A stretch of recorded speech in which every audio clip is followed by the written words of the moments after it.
Night on the Black Channel. Well, brothers and sisters from around the world, a headline can say so much to you, and I think this one does as well. Hot off the presses, Los Angeles, in the middle of wildfires and any other catastrophe you could possibly think of there that's going on. They want you to know that they've got extra time on their hands and extra money. So your Humpty eyes do not deceive you. LA will provide cash assistance to illegal aliens.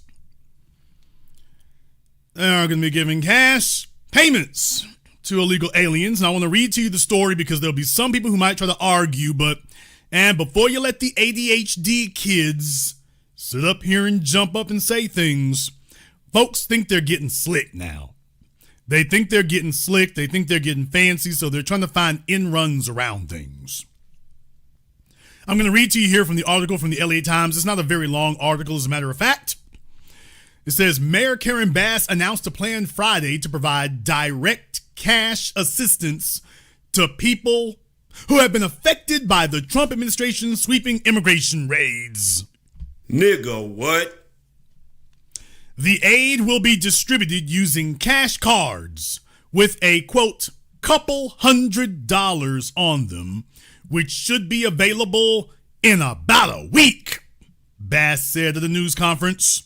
Quote, you have people who don't want to leave their homes, who are not going to work, and they are in need of cash, she said. Bass spoke about a family she met who needed 2 incomes to afford their rent. It's kind of her fault, isn't it? After one of the breadwinners was detained in an immigration raid, she said the family is concerned they may face eviction. It was not immediately clear what the qualifications will be needed to receive the cards.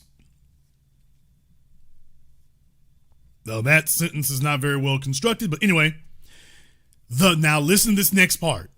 The mayor emphasized that the money will not come from city coffers, for those of you who don't understand, that's tax dollars, but instead will come from philanthropic partners. What? The cards will be distributed by immigrants' rights groups such as the Coalition for Humane Immigrant Rights for Los Angeles. The city will coordinate between philanthropists and organizations distributing the cards, according to the mayor's office. The mayor compared the program to Angelino cards created by Mayor Eric Garcetti in 2020 to give financial assistance to people struggling during the COVID-19 pandemic.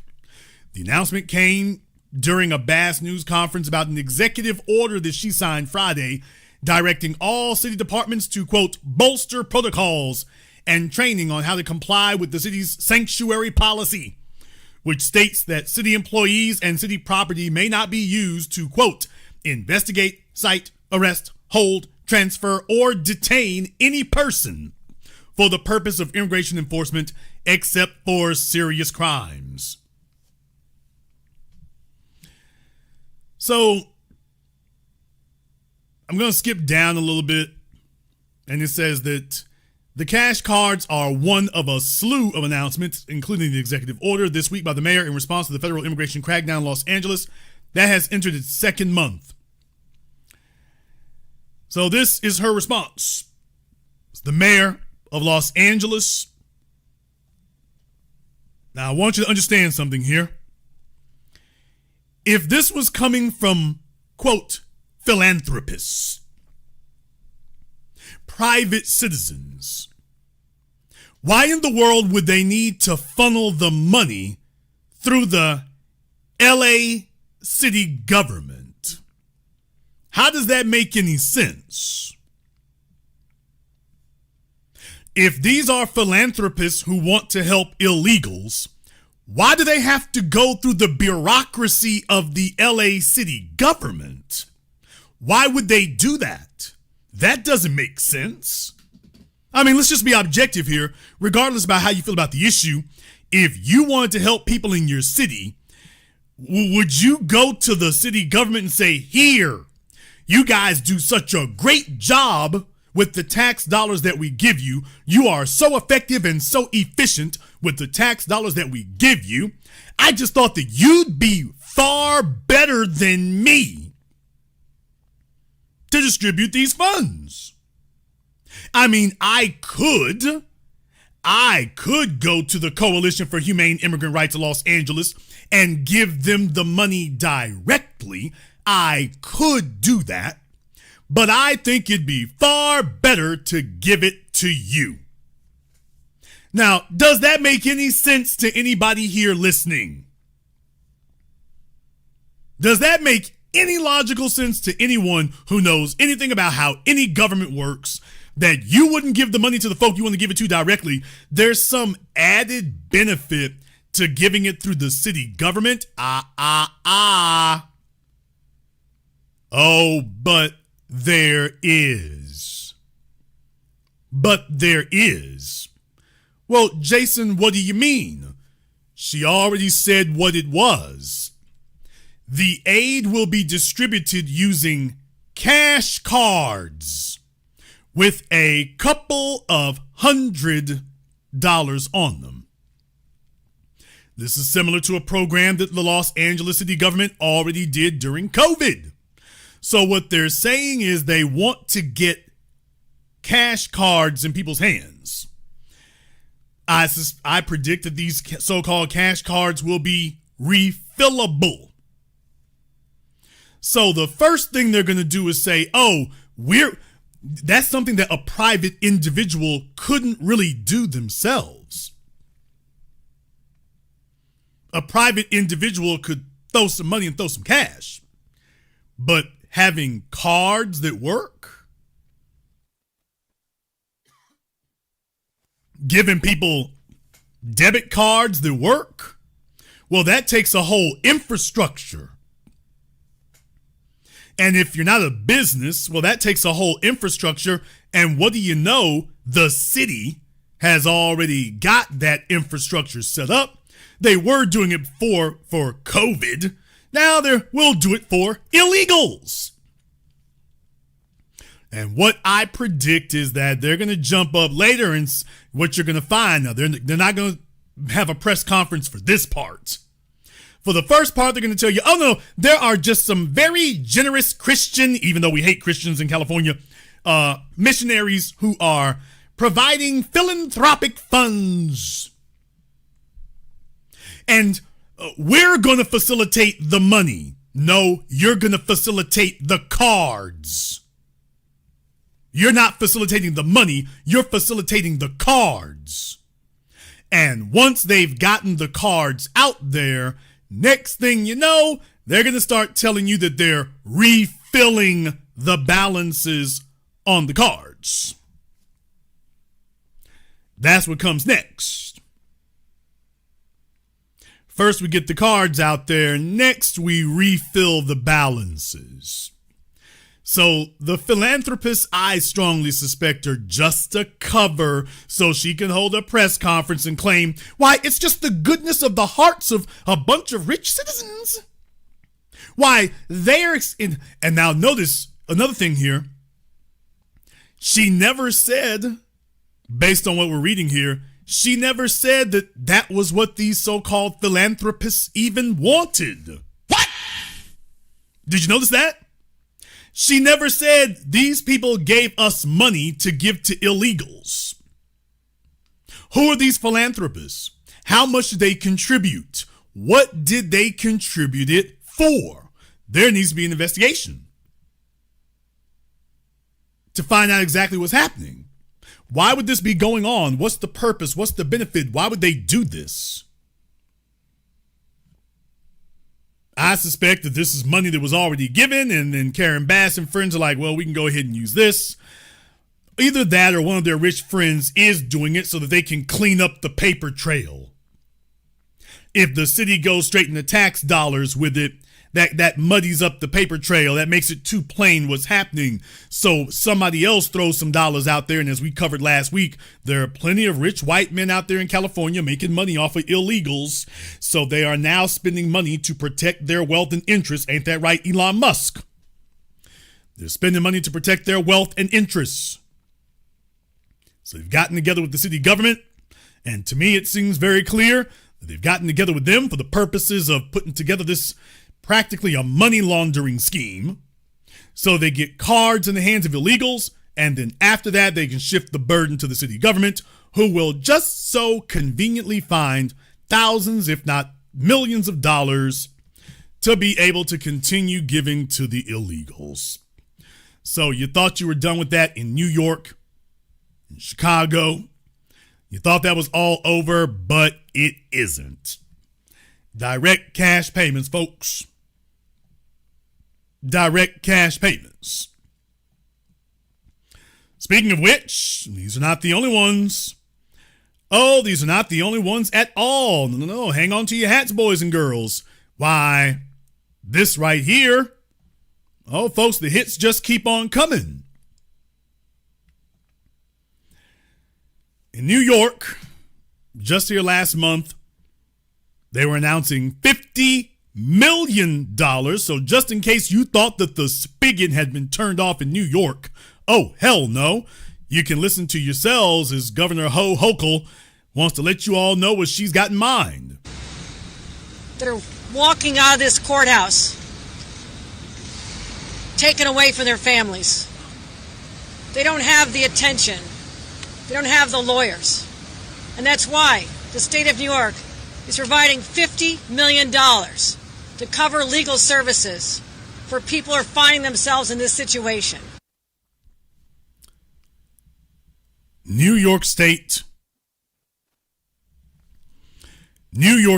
is one of the most notorious, infamous state governments in the world, not in America, in the world,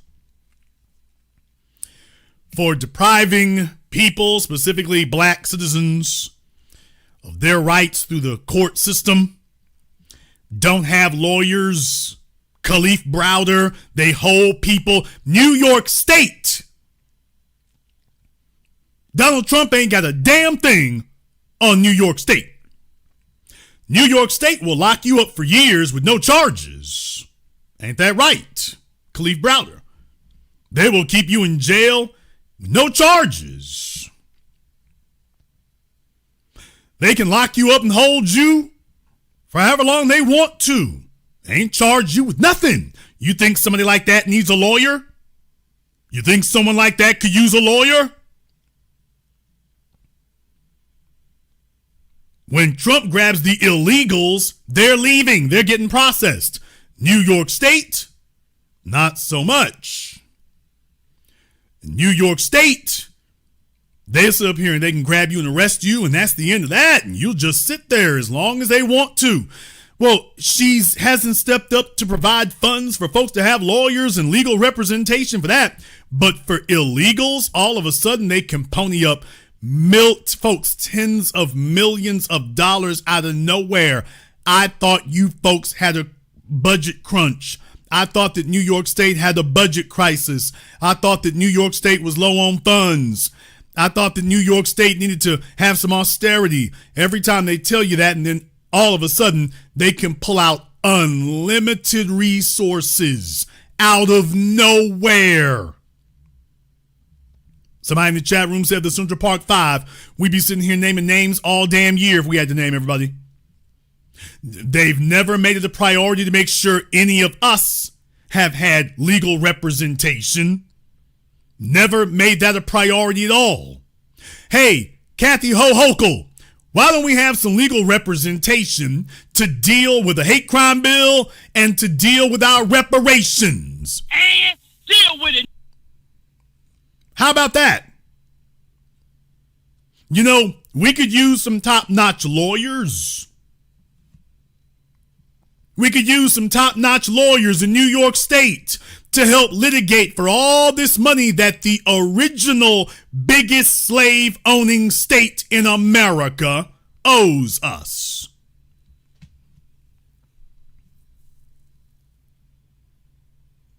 New York State is the OG biggest slave-owning state. We could sure as hell use $50 million for the lawyers to go over the records, to track down everybody who owes, and to present you with the final bill.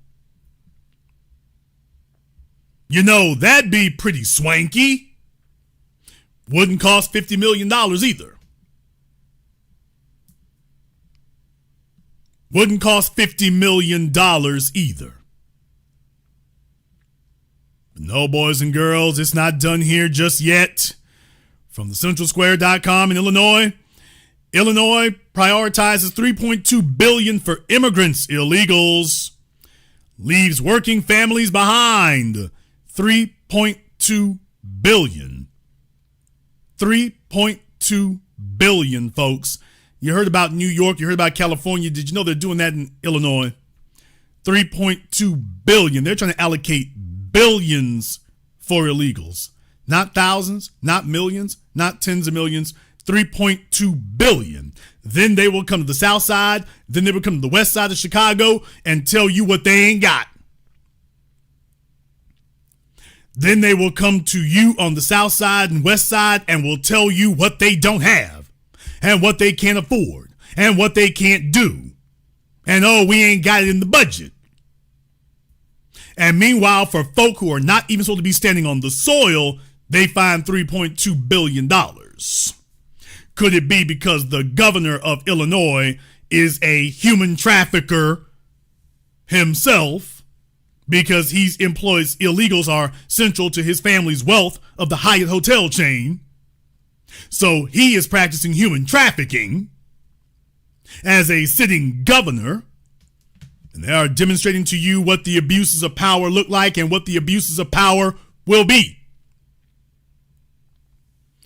They are demonstrating to all of you what the abuses of power look like and what the abuses of power will be. And they're letting you know that it's going to be this. Straight up right there in front of your face. Moving millions and millions of dollars and now billions of dollars. This is whole sections of the economy. No study required, no commissions, no committees, no plebiscites, no introductory bills. Why, this stuff is just sailing through these governments. Apparently, no vote required on top of everything else. No study, no committee, no conference, and apparently no vote required. Why, everything is smooth sailing. No discussion. I mean, when it's time to help the illegals and everybody else, illegals and Jews and everyone else, no discussion required. No discussion, no hearing. It's just you wake up the next damn day. Yeah, we throwing them $100 million. Really? How did you get that through the legislature? Oh, we didn't have to do that. No, I got the authority to approve that independently. Oh, really? Well, if you have the authority to independently approve these things without fighting through a legislature or a city council, then you damn sure got the ability and authority to approve it independently for us. You damn sure have that. You damn sure got that.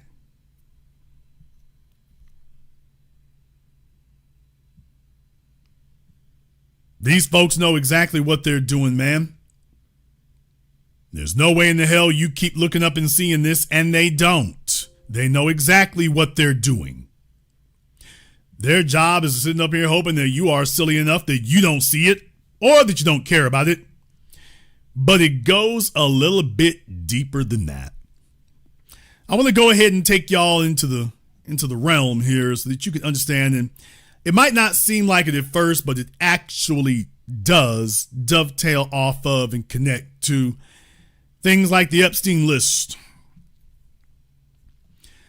Donald Trump, a man who was already a mental midget to begin with, in 1 week, completely jettisoned and detonated and destroyed his support among his base.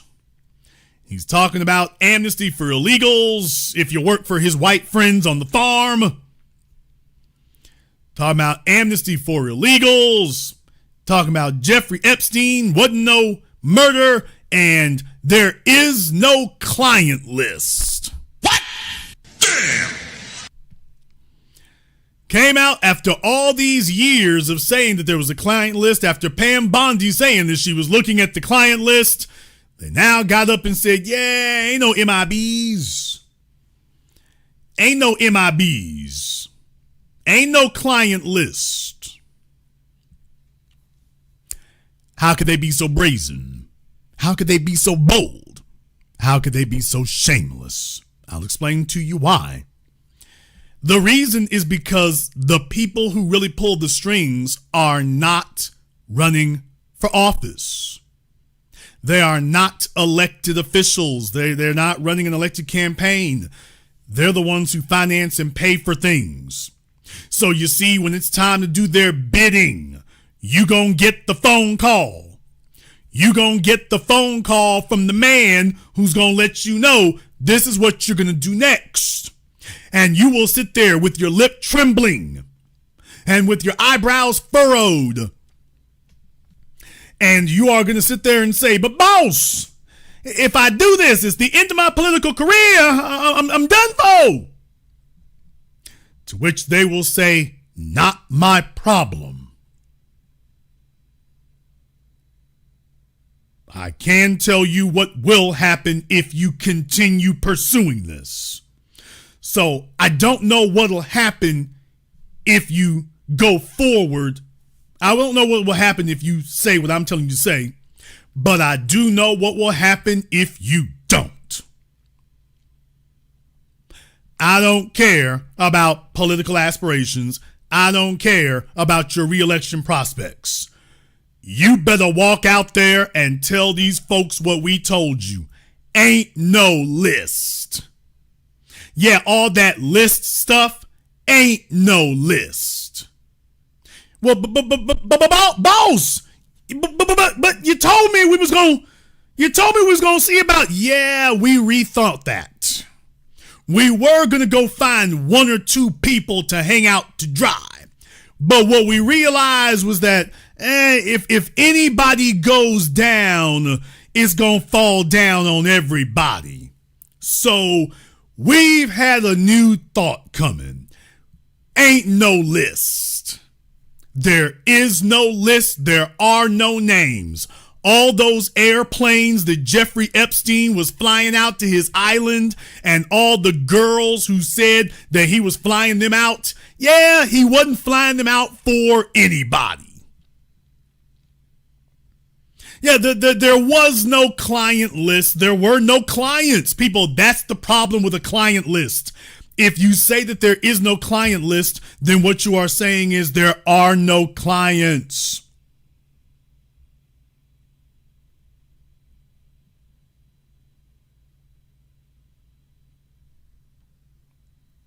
That's what they're saying, is there are no clients.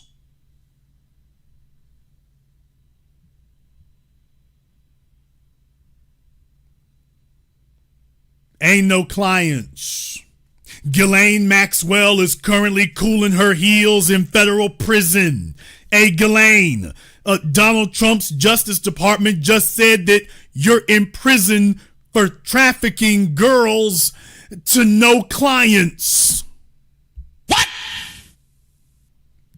Hey, Ghislaine, you're in federal prison doing time for trafficking girls to clients who don't exist. That's what you're in prison for now, for clients that aren't there.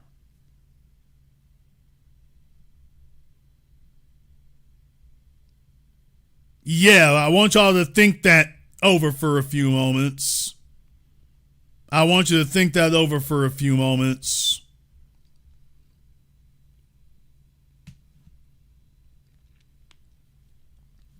And that's, even though this is so outrageous, it is so shameless. They're so blatant with it that it set off a firestorm. Here's the issue. Bill Gates don't give a damn about no political firestorm. I want y'all to understand this. The people who have generational wealth, they're not worried about the ups and downs of the economy. Bill Gates has already cashed out, people. Bill already cashed out. If Microsoft goes out of business tomorrow, Bill is still going to be straight till Jesus comes back. He already cashed out. So did Warren Buffett. So did Larry Ellison and all the others. They already cashed out, man. Now they just sitting on the wealth. You can't spin the block and come back and take nothing from them. They already done got that. Now all they're trying to do is make sure that any of the dirty work they did doesn't land them in prison for the rest of their lives. But that's it. The money has already been taken off the table. It's already off the table. It's already gone. That's it. So they don't give a damn about staying in good with a politician so he can get reelected. They just sending them a kite and letting them know, hey, this was going to happen. Now, let's also be clear on something else. All this does have the sneaky suspicion that there might have been a grain of truth there. Could Elon be right that Donald Trump is on the Epstein tapes? Damn! And at the end of the day, his people knew, hey, oh boy, you're going to have to shut this down. So we're going to get you into office for the purposes of shutting it down. People, we've been here before. We have been here before in America. And yes, this dovetails off of Karen Bass and what she's doing in New York and had Kathy Hogan and the rest of them. Follow me, follow me, follow me, follow me. We've been here before. When President Kennedy was assassinated, his head flew backwards, but he was shot from the back. The ghost bullets, all your phony commissions. I mean, they immediately were telling you that these bullets were defying the laws of physics. The phrase magic bullet, I've heard that phrase my entire life in relation to the Kennedy assassination.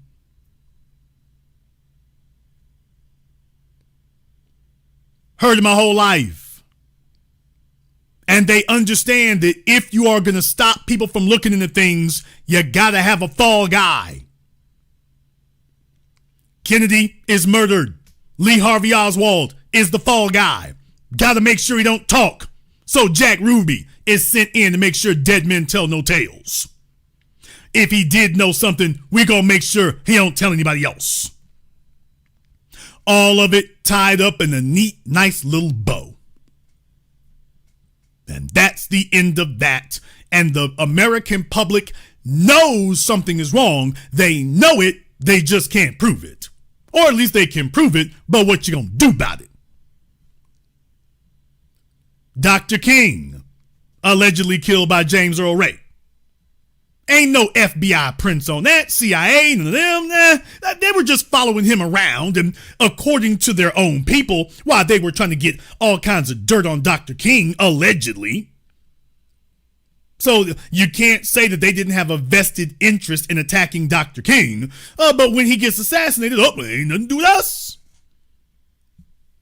I mean, we kill all these other folk, but not him.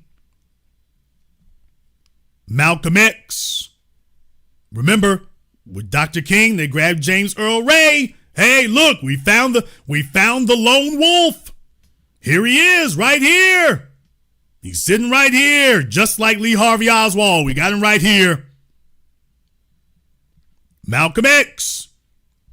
He gets assassinated, and we know that the CIA, FBI, and the New York Police Department were behind it. They grabbed their patsies, and the real killers walked the streets. Right there in front of every damn body. And it's decades later that all of it starts showing up. After folks started dying and everything else. Iran-Contra. In come the drugs, out go the guns. Oliver North is in charge of facilitating it. Ronald Reagan makes sure the cover-up is clean at the very highest levels. Don't worry about that video with Pablo Escobar over there, and nobody really knows who he is. Don't really know nothing about him. All we know is that if we did add up how much money he made selling coke, he'd be the richest man since Solomon. We do know that. We don't really know what this connection to the government are. Ain't no connection to the government, as a matter of fact. Ain't have nothing to do with it. Nothing at all. Oh, you and all your conspiracy theories.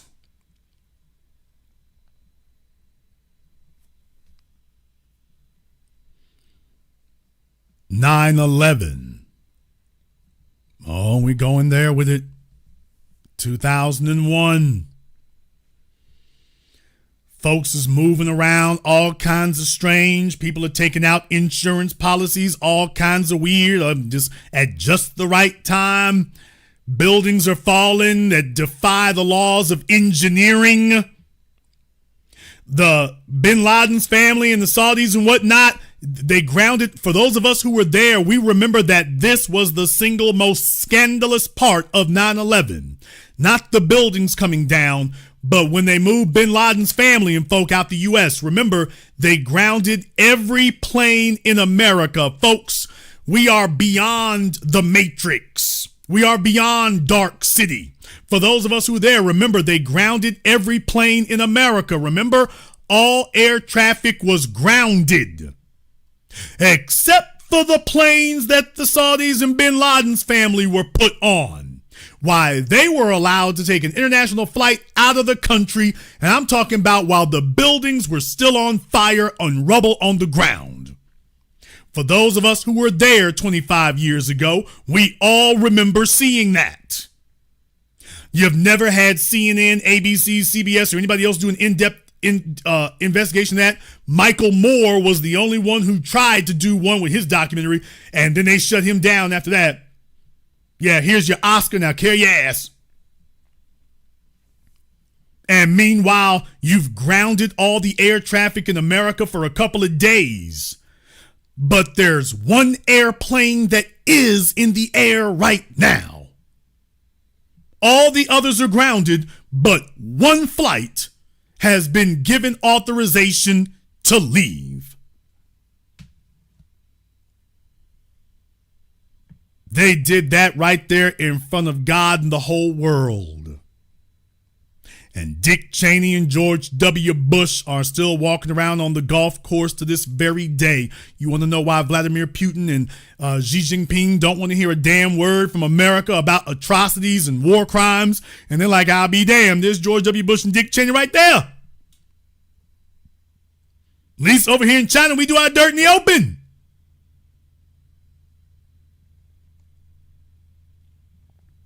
At least we do our dirt out in the open.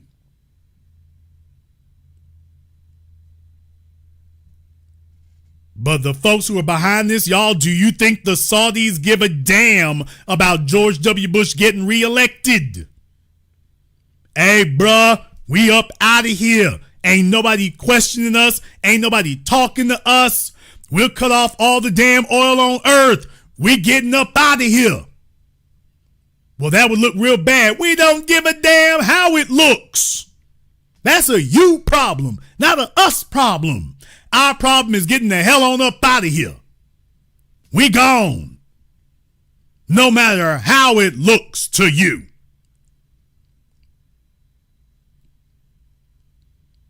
And they did it, and they did it right there in front of the whole world. And you think that they don't have the gall to look you in the damn face and say, ain't no Epstein? Ain't no Epstein's list, man. What you talking about? It's a bunch of child sex videos, but trust us, we looked at all of them. We don't see any suspects on all these videos. What? I mean, Epstein has tons and tons of videos. We can't let any of you see it. It's just too awful. But yeah, we didn't see any suspects on the videos either. So, Yeah, it's a bunch of kids on there, and we know that there's an adult in the room, a couple of adults in the room, but we can't make out any suspects. You didn't have that problem with Diddy. Shut up, nigga. That's a whole different thing.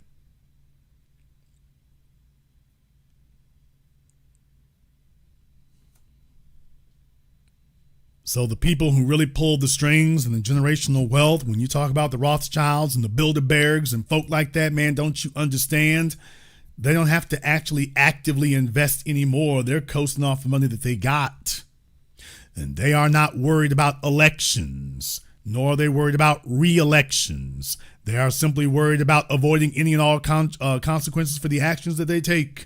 Because as far as they are concerned, they are the modern day aristocracy. They are the modern day aristocracy, and hedonism is their God-given right.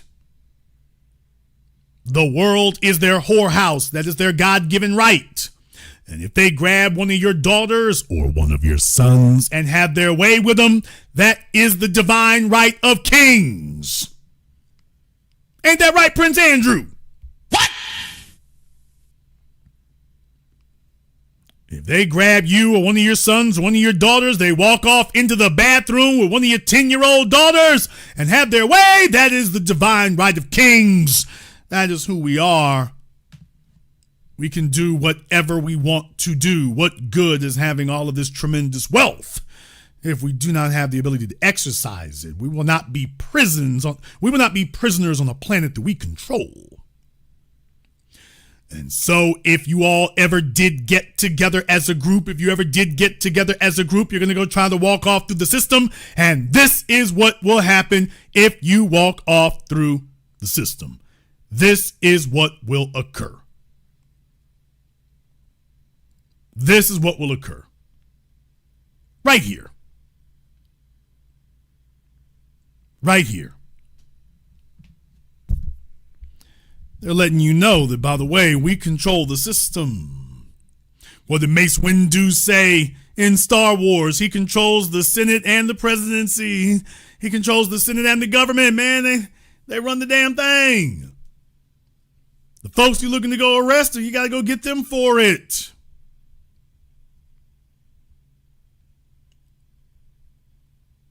They don't care what the politicians lose. Your job is to carry out the orders and protect their interests. If you don't get reelected, they'll go find you some little cush bull jive ass position they made up somewhere, because that's what happens with most of your damn government officials now, people. Most of your government officials now, they go to work for private corporations after they sold us out their entire careers. They go to work for some private corporation somewhere, some think tank somewhere, some legal firm somewhere, get some bull jive ass check for something they're not qualified to be doing. It's like, hey, bruh, this is the domestic capitalist version of Pablo Escobar. This is like the capitalist version of what Escobar would tell you.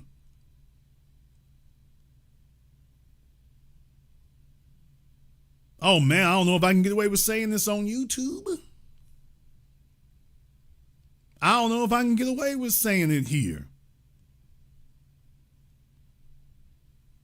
La Pluma La Plata. Oh, man. Oh, man. They don't want that.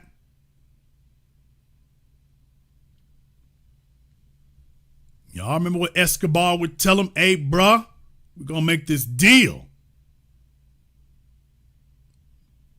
It can be silver or lead. Whichever money you look, whichever type of metal compensation you're looking for. It can be the plumber. It can be the plotter. It can be this. It can be that. You sitting in that White House. Hey, bruh, you better break it down how we told you break it down. Because we can have you set up for life, or we can have you set up in a year. Don't ever forget You got through that damn New York thing by the skin of your teeth. Don't you know we can get you right back up in there?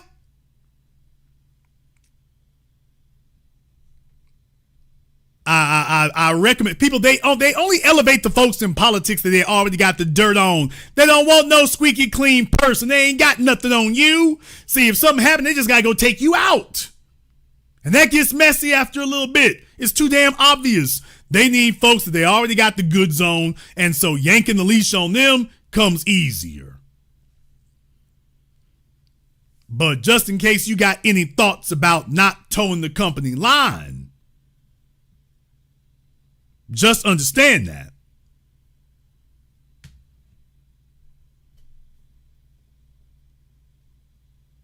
Plumber or plotter, simple as that. And that brings us back to LA. Folks, if they can get President Trump to knuckle down like that, don't you know Karen Bass's raggedy ass is already in their back pockets for a hell of a whole lot less? Is she real worried now? Oh, y'all don't want to know what's going on. See, here's the issue here. These folks are even more dangerous if they're only going to serve one term. If their political career is getting ready to come to an end and go down in flames, why, they're all the more desperate to cut a deal. Don't you understand that? These folks, especially if they know that the jig is about to be up, they are even more desperate to cut a deal with somebody now. Hey, let me get some bull jive ass position under the San Francisco Giants, the LA Dodgers, Chamber of Commerce. Let me get some ceremonial bull jive ass position somewhere. Ain't that right, Quasi and Fume? Damn! Nigga, what? Oh, y'all don't want to know where we go with this? Jesse Jackson and some of the others here, man, how you think they make their real bread? Not in politics or nothing here. How the hell you think it happens? What you think drunk Uncle Lightfoot doing today? What you think Keisha Bottom B doing today? She ain't opened up that OnlyFans yet, so she got to do something else. They're out there floating their resumes. They're out there letting folk know, by the way, y'all better come patch me up. I done kept y'all little secrets and things. Y'all better come patch me up, dude.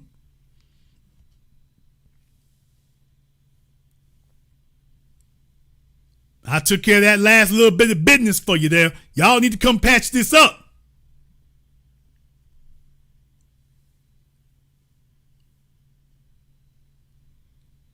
Nobody sits up here and follows these politicians around to see how they living 5, 6, 10 years later to see, by the way, I thought you had a politics. Shouldn't your ass be broke? Shouldn't your ass be broke today? And yet they're not. And yet they're not. That's the deal, man.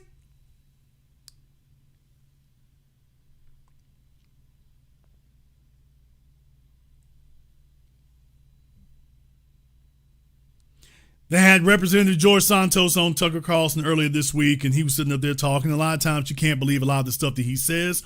Although I know some of the stuff he was saying was true, but it was true way before he said it. Man, he was talking about how many congressmen are drunk. They can't even cast their own votes. They're drunk in the back rooms. He talked about how they don't allow cameras back where the lockers are where the cages are, because congressmen be having sex with their interns and with their staffers back there. What?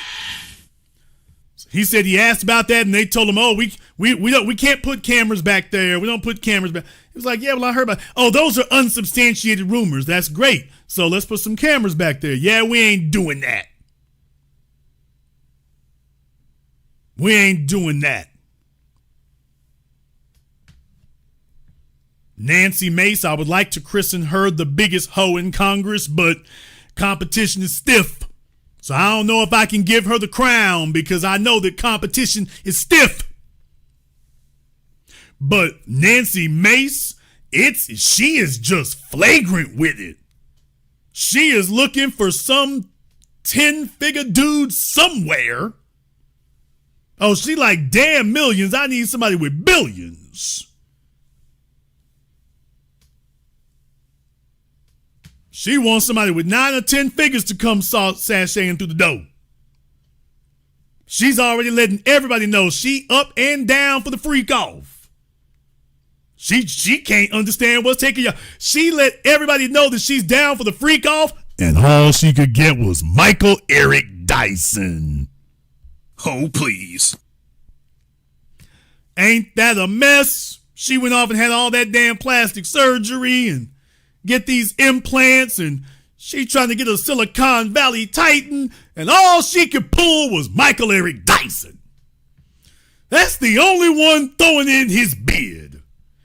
He's the only one making an offer. I know she's like, I'll be damned. I wasted all this damn money on these implants, all this Botox, and all I can reel in on my fishing line is Michael Eric Dyson. What the hell? She got hella white men done laid up with her that we know about. And they're like, yeah, baby, it's been real and it's been good, but it ain't been real good. We gone. I'm through with my turn. She going crazy over here. Okay, time for me to bounce.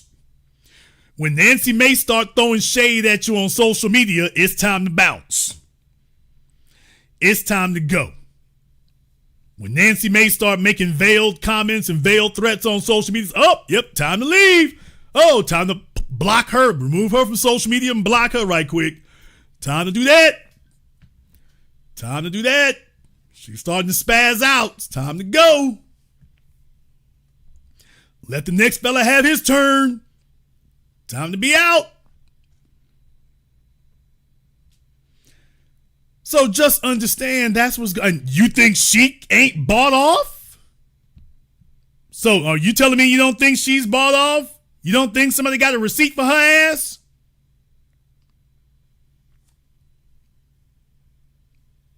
Is there anybody here who doubts that? That there's a receipt for her butt cheek somewhere? Hell, probably 3 or 4 of them.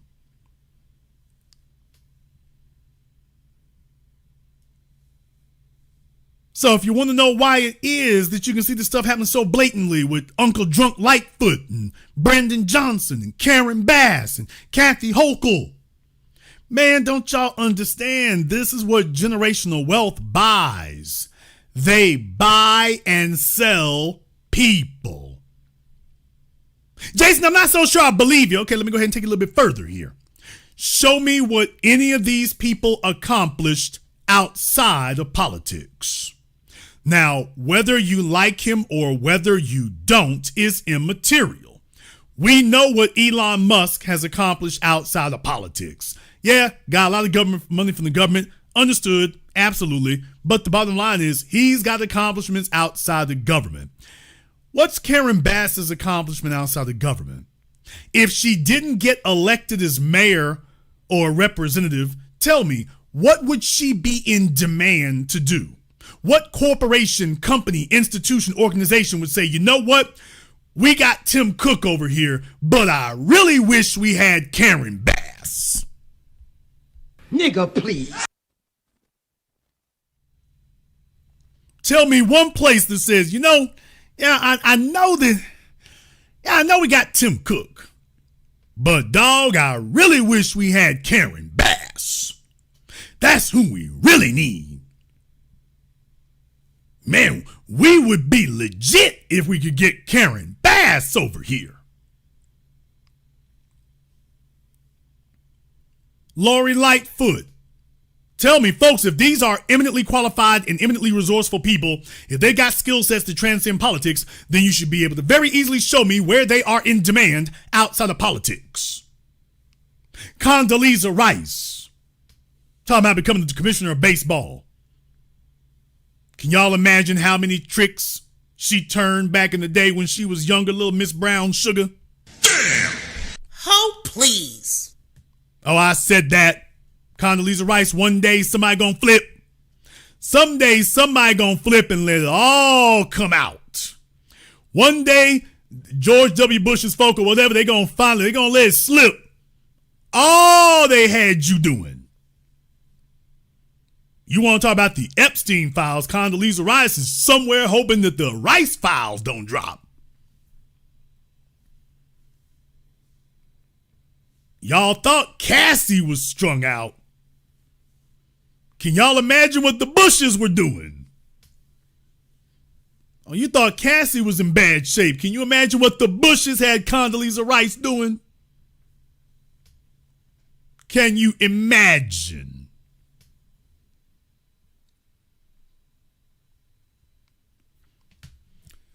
So what was she qualified for? Can't figure out a damn thing. All you know is that these folk keep steadily making money whether they were in elected office or not.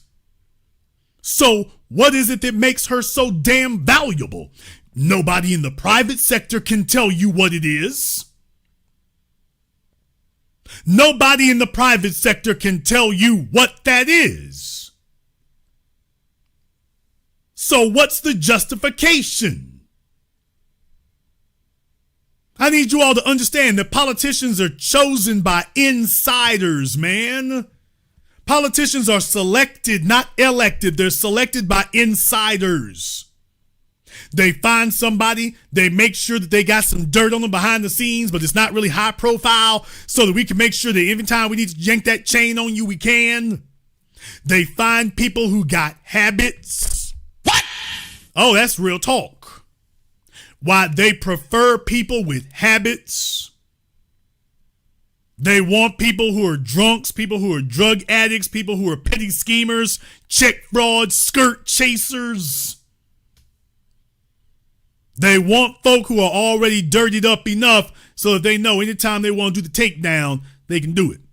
They don't want somebody who's actually legit. Taking you down will be more difficult. Then we got to go stage this suicide. That's iffy. It's a whole lot better if we just select somebody who is already fundamentally flawed, and then all of a sudden we throwing our money behind them and then get the electorate on board. That's the next step. Get the electorate on board. So these people show up, and then next thing you know, somebody that the community don't damn well know, he doesn't have any accomplishments of his own, he's not independently rich or funded, and then next thing you know is he got $1 million behind him? What the hell? How the hell that happen? Don't you know he was one of the damn extras at the freak off? What? Don't you know that he was one of the extras at Andrew Gillum Island? Nigga, what? Why do you think that every time we damn well turn around, there's something like that? Andrew Gillum almost became the damn governor of Florida. And you find him passed out in the damn hotel room on drugs with nothing but white men. Done broke him off. They're sitting there wide-eyed and bushy-tailed, bright-eyed and bushy-tailed. Andrew sitting in the middle of the damn room, face down, rump up, and here come the police. And by the way, wasn't a single malfunctioning body camera in the state of Florida that night. Damn! Oh, y'all, by the way, there was not a single malfunctioning body camera in the state of Florida that night. Every camera within a 500-mile radius was working that night. Boy, you could track a lightning bug through the state of Florida that night. From one camera to another throughout that whole state. You could track a lightning bug through that state that night. Now, you know, usually there's an issue with the body camera. Usually there's a hiccup. Usually there's some lost footage. Usually there's some, well, you know, it's going to take us some time. It didn't take no damn time for that, did it? It didn't take any time. Why, they had all the footage. It was immediately available. Didn't miss a second. Now, ain't that interesting? You get hemmed up by the police, Body cameras ain't working. Sound is messed up. Stuff is turned off. We ain't really got nothing. You're going to have to sue us. A year and a half later, you might be able to get one footage out of it. Andrew Gillum, everything was like IMAX. Auntie, chill. Oh, they had Andrew in stereo vision.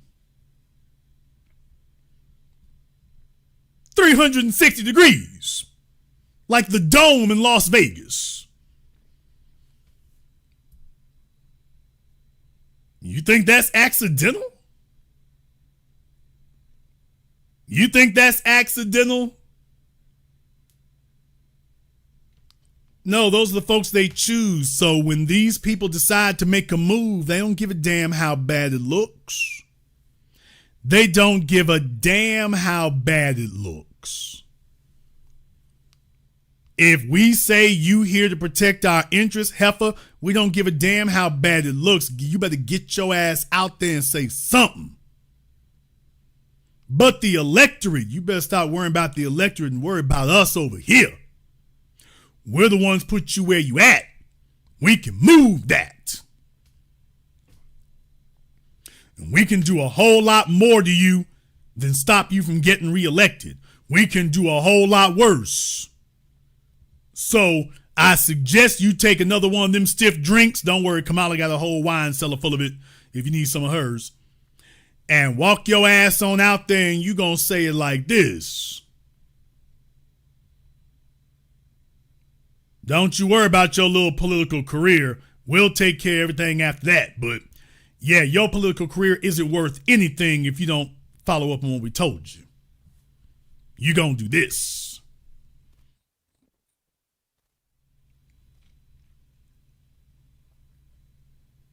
Folks understand what's going on with the electorate out there in California. Remember here just last year when they had the reparations vote? They understood what was going on. They understood what was going on. There's a whole bunch of folk understood, yeah, I'm not running for re-election again. Let me go ahead and do their bidding because I'm not running again. Let me go ahead and sell these folk out on my way out the door. I know I won't be back. I'm like, okay, they won't be back in politics, but follow their asses around, man. Follow their asses around and check up on them. And that's when you're going to find out, I'll be damned. He's making plenty good money out here. How the hell did he do that? Because he's not really qualified. How did he do that? Karen Bass is already on the ropes. She already knows that she is in severe trouble. She already knows that. So you see somebody in a weakened position, somebody in a weakened, compromised position, that's actually a person who's easier to extract things from. That's a person who's actually easier to extract things from. Because they're in a compromised position. It's one thing to go after somebody who's strong. It's another thing to go after somebody who's weak. It's another thing to go after somebody who is weak.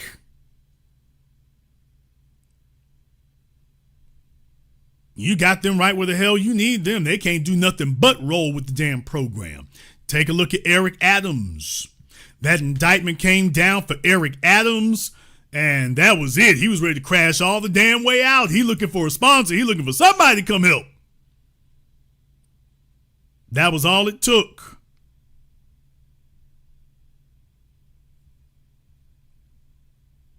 Don't you understand that's the way that works?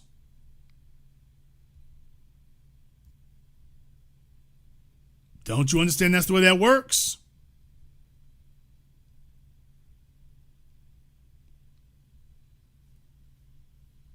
All these folk they got out here, they push them in front of the cameras, and now these are people of eminent power and historic wealth. They use people the way you use tissue paper at your house. You think that tissue paper is disposable, plastics are disposable, cardboard is disposable. In these people's world, people and nations are disposable. Human beings and entire nations are disposable. Don't you realize they have a never-ending conveyor belt of puppets that they can put in their place? So if they got a policy to push through, they don't give a damn how disastrous it will be for this politician here. They can go down in flames. Your job is to protect their interests. They know it's going to be bad for you. They know it's going to be awful. Please remember, Jason Black was the one who took out those billboards, and I named 3 people in particular. Oh, yeah, we're going to revisit this right quick. Remember the 3 billboards I took out for Keisha Bottoms, Drunk Uncle Lightfoot, and Governor Andrew Cuomo. And all 3 of them did not survive re-election. All 3. I was batting 1,000. All 3 of them went down. Cuomo is desperately trying to get back in, and it ain't looking good based on his recent fortunes. Not looking very good. See, that's what happens when you become disposable. That's what happens when you become disposable. And I let these other folks know that we were watching them for that. You haven't seen or heard them doing nothing that's really fly ever since. But we know they're still out there behind the scenes trying to see if they can hook up something together. And see, that's when it gets difficult. It gets difficult on these sponsors to keep paying for folk who ain't really kicking nothing into the till, to be totally honest. The dirt you have might not be that heavy. The dirt you have might not be that heavy. So you got to earn that lifetime sponsorship. You got to earn that. You know, those farmers out there, and not just the farmers, people, the illegal alien business is bigger than you all realize or understand. Let me take you down the rabbit hole.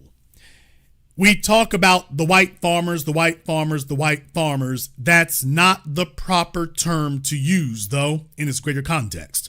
The proper term would be agribusiness. Damn!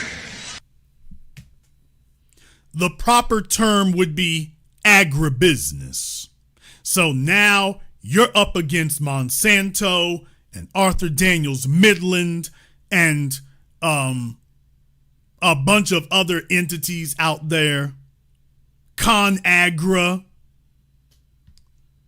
You are up against really trillion-dollar companies. Well, Jason, what does that have to do with them with illegals? Well, they own big sprawling farms. And also what they really do is they control the commodities. They control these industries. So if you want to sell oranges, for example, let's just say that you're an orange grower out there in Florida. Let's just take that, California. Let's just take that one for one example. You're an orange grower out there in Florida. You know, you can really only use oranges for one of 2 things. You can either sell oranges to be sold directly as produce, or you can sell them to a processor who is going to turn it into orange juice. And by the way, if you've ever seen the process of making concentrated orange juice, and you know how it ferments and they mix it all together, the old juice with new juice is actually rather nasty when you think about it. You think that processed chicken, what they use for chicken nuggets, you think that's bad? You should see the process for making orange juice and how they will mix old orange juice with new orange juice. Yeah, and that's just the standard. So, by the way. But those are the 2 major things. Okay, so in other words, if you're ConAgra or Monsanto or somebody and you supply for concentrated orange juice, you got to have the oranges, remember? So they are in business with the illegal aliens. They're in business with it. They make sure that the farmers employing the illegals have a direct broker and market to take their goods to. Direct pipeline from the cartels to ConAgra. Direct pipeline. Oh, y'all didn't really realize putting the dots together like that. It's really that big. Yeah, it's really that big. It really is. They work hand in hand with the illegal aliens. They work hand in hand and make sure that those farmers out there got what they need. Okay, well, if the farmers get messed up in the game and can't really deliver the goods like they need to, Monsanto and ConAgra and them won't be able to get the goods like they need to. So quiet is kept behind the scenes. That money got to move. Quiet is kept behind the scenes. That money got to move. So maybe the farmer out there doesn't have enough stroke and enough pull to make that happen, but Monsanto got pulled to burn. So somebody gonna get broke off a little something. Somebody gonna get caked off a little something. And I want you to understand something. It is one thing to have the lobbyist that works for Joe Weinberg's winery or orange patch. It's another thing when you've got the designated lobbyist and representative from Monsanto walking up there to City Hall in LA, walking there to the Capitol building in Sacramento. That's a whole different thing. When you're one of the assembly people or one of the state representatives or the attorney general in California and the representative of Monsanto is sitting in your office, your secretary said, by the way, Monsanto's representative is here. They've been here since 9 o'clock this morning. That carries a whole different type of weight. You might be able to ignore them little farmers. Monsanto's man is here. ConAgra's man is here. Arthur Daniel Midland's man is here. Minute Maid's man is here. Dole, the Dole Fruit Company, there's been gangsters around the world. The Dole Company has been gangsters around the world. Their man is there. Their man is sitting in Karen Bass's office. Don't you understand? That carries a whole different weight. When he shows up, he's got that corporation behind him. You know that everything he says, that's what they told him. That's what they told him. So anything he says to you, just understand that's not him speaking. That's the corporation speaking. That's them talking. And he's going to go back and tell them whatever you said or whatever you didn't say, and he's only looking for one response. And if he doesn't get the response he's looking for, he going to go back and go tell his people, yeah, she acting funny style. We might got to move a different way.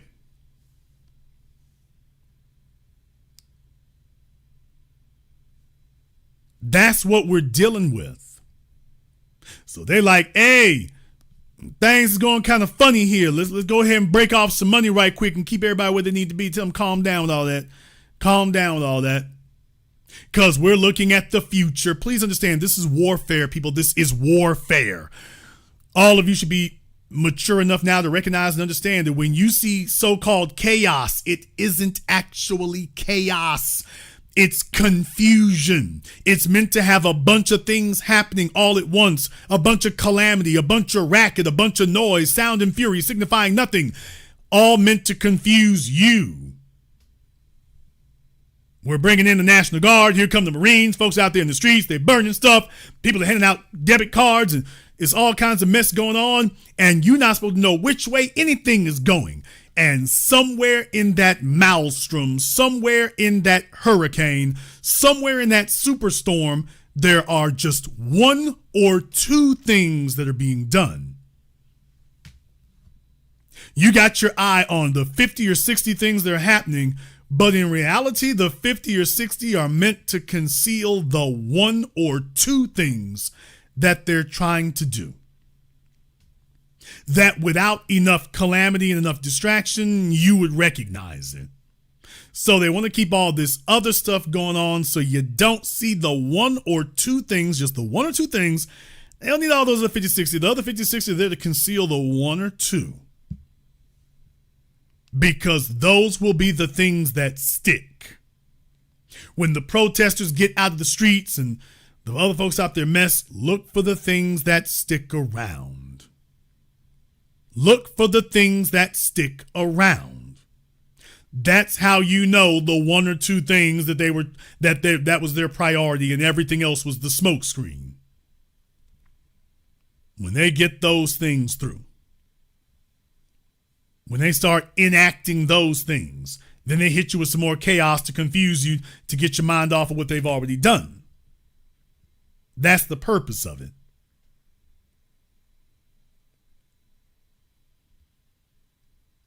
When you take a look around these places and they're all breaking every damn law that there possibly is, they doing in America like they do in South America. They're not worried about no laws. They act in America like they do in South America and Central America. Ain't no laws. We're the damn government. Folks, don't tell me about no banana republic. America's a banana republic. All the things that you would sit up here and talk about, all the things they say in the documentary film about how they took over this country and took over Venezuela and took over, Brazil and took over these places. I'll be damned. They're doing it right here in America. They've already done that. They disregard the laws. They disregard human rights. People, this is human trafficking. Got whole corporations doing it. Not in South America, not in Central America, not in Mexico. Doing it right here. Right here in America. Any of the things they would tell you is, oh, it's so shameful in South America. They're doing the exact same damn same thing with the politicians right here. Show me one thing that they're doing differently. They are disregarding the laws. They're disregarding regulations. They're hiring whatever they want to. I mean, they just doing whatever. And right there in front of people, not behind the damn scenes. They got the damn sheriff's department backing them up. Now, if this was South America or Mexico, they would say that that the cartel has bought off the police. And deal with it, nigga. If this was Mexico, if this was Sinaloa, if this was Colombia, if this was Medellin, they would be telling you that the corporation, that the cartel had bought off the police, bought off the sheriffs, bought off the politicians. And now you have a government that's been captured by the cartel. That's what they would tell you, that the politicians are puppets. And the cartel is all.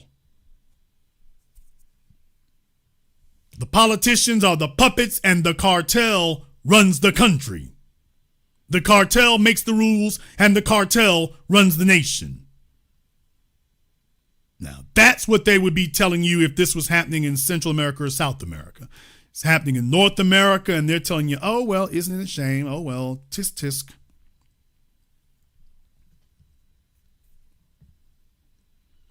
Do you realize how that goes? Do you realize how that goes? Do you remember that America fought a civil war for the purposes of keeping slave labor in the fields?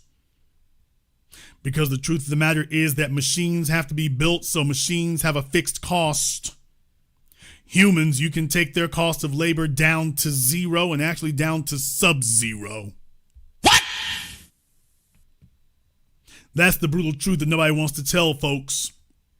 Machines cost money. The more sophisticated the machines are, the more they have to cost. And machines have never been more expensive than they are right now. So in reality, having human labor would actually be the cheapest way to go. Then again, it always has been. Because you see, machines will always cost money to construct. Human beings, however, you can take their value down to zero. A machine will never be cheaper to pick the beans and pick the crops than a human being will. In the greater scheme of things, in the long tail of it, if you can get human beings out there, you can actually take those costs down to zero. For those of you who are unaware of it, right now the farming industry is one of the most mechanized, most technologically advanced industries on earth. That's why there are so many farmers today that are furious with John Deere. John Deere's tractors, and if you're in an agrarian part of the country, an agricultural part of the country, you see those monsters lumbering down the streets. Right now in those tractors, they have some of the most sophisticated electronics and equipment. They have GPS. So when they're tilling the fields or plowing the fields or sowing the fields, they use GPS so they can go over literally dozens of acres of land and keep the lines perfectly straight. A human being could never do that. These machines can use GPS now, and they can keep the lines of the fields when they're sowing the crops. They can keep them perfectly straight for dozens of acres. No curvature, no wobbly, no waving, just straight lines. Perfect efficiency. And they got the damn machines locked down. If you want the machines fixed, it's like Tesla. If John Deere doesn't send out a technician and it'll cost you thousands of dollars, you can't get nothing done to it. You can't get it fixed. If there's a breakdown, you stuck. So that's what, if you tell somebody, here's somebody talk about mechanization. Yeah, mechanization would replace people, but just understand there's a reason why these folks who got deep pockets, but they're not rushing to mechanization.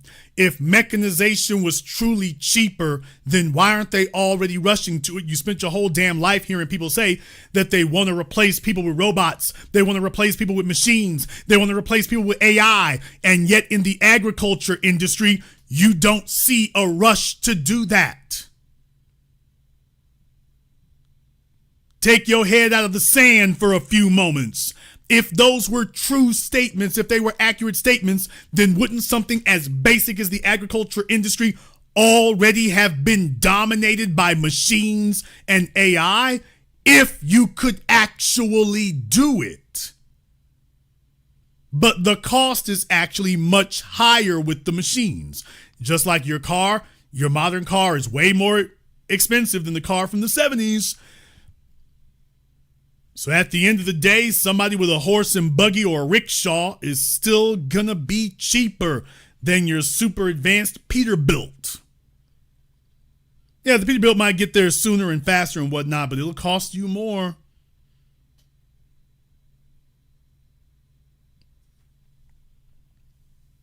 So these folks are not interested in changing up the game. They got the margins where they want it to. By the way, it's totally flexible.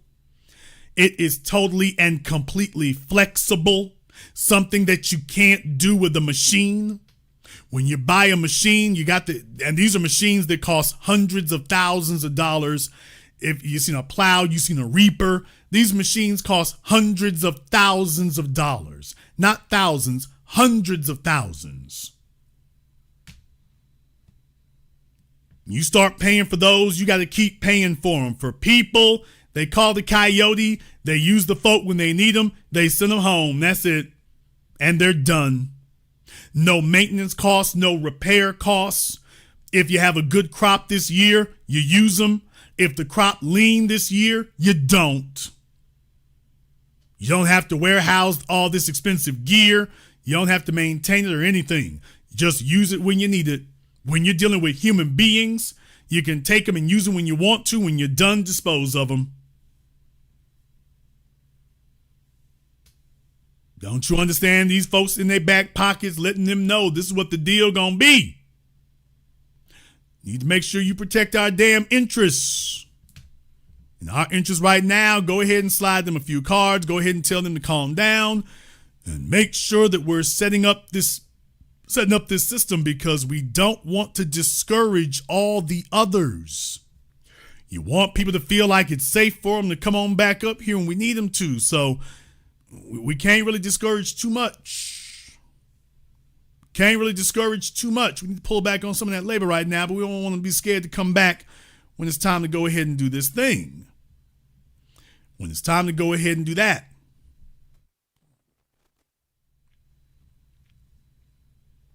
These folks are not throwing around our tax dollars and paying illegals for nothing. They're doing that because that's all part of the plan. And then when you and I show up, they're hoping that we're going to be stupid enough to sit up here and not see all the things they were doing, which is why, as your anchorman of the New Black Media, I've cataloged these things for you so you have a ready repository at any time to go back and go check over the long tail of events and transgressions. So you see, we ain't gonna change a damn thing for anybody. We don't want to talk about nothing. And don't let some jackass on YouTube, Instagram, or anywhere else sit up here and try to intimidate you into thinking, oh, they can't afford it. If they couldn't actually afford it, then tell me how in the hell they done yanked $3 billion out of their ears then.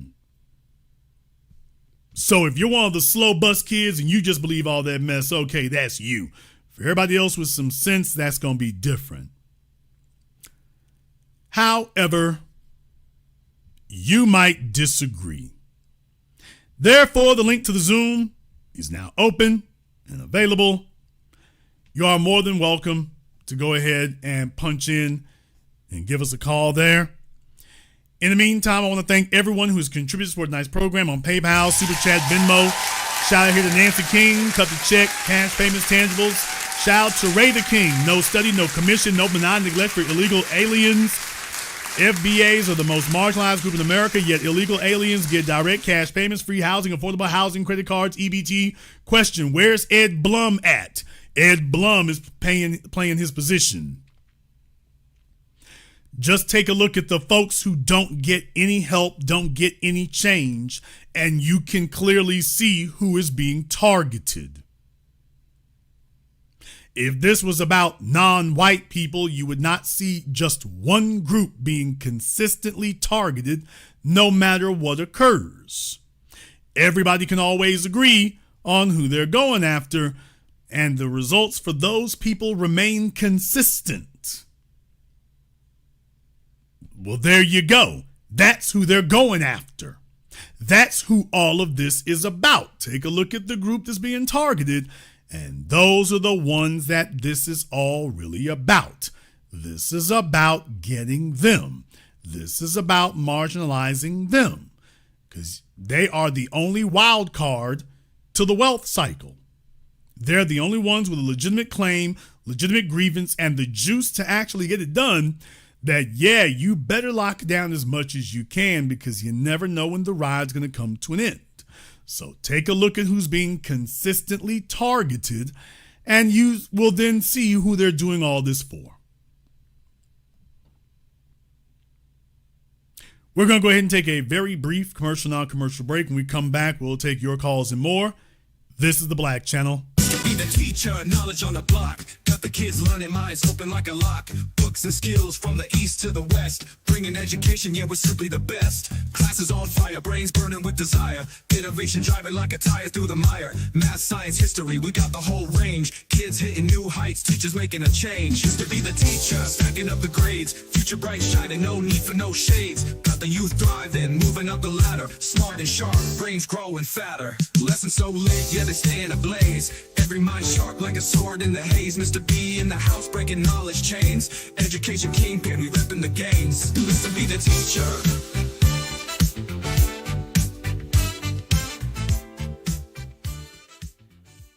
The Honey Badger and the Mongoose is a children's story for the family of how a honey badger and mongoose fight an evil alliance of venomous cobra snakes and hyenas that overhauls the balance of the savannah. The Big Five. The honey badger demands reparations. Will the Big Five give the honey badger reparations? Can the evil alliance of cobras and hyenas be stopped? The best new price for the hard and soft cover is at www.thehoneyBadgerandthemongoose.com. You can also find this book at Amazon, Audible, and Kindle.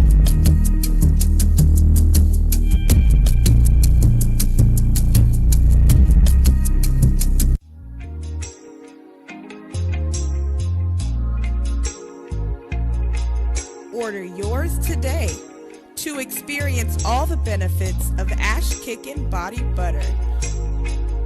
With skin so smooth and soft, you'll thank us for it. Shop Ash Kickin' online.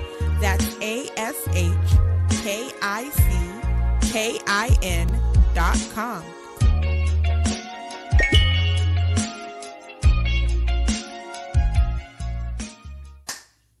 Hi, this is Brenda Starr, creator of Poetry with a Purpose and author of the book Pressed But Not Crushed. Press But Not Crush is an anthology of political poems that address current and historical issues in American descendants of slave population and African American population. The book describes slaveries and its residuals, Jim Crow segregation, social depredation, and other relevant issues to American descendants of slaves and African Americans, including the current political climate that does not address our issues.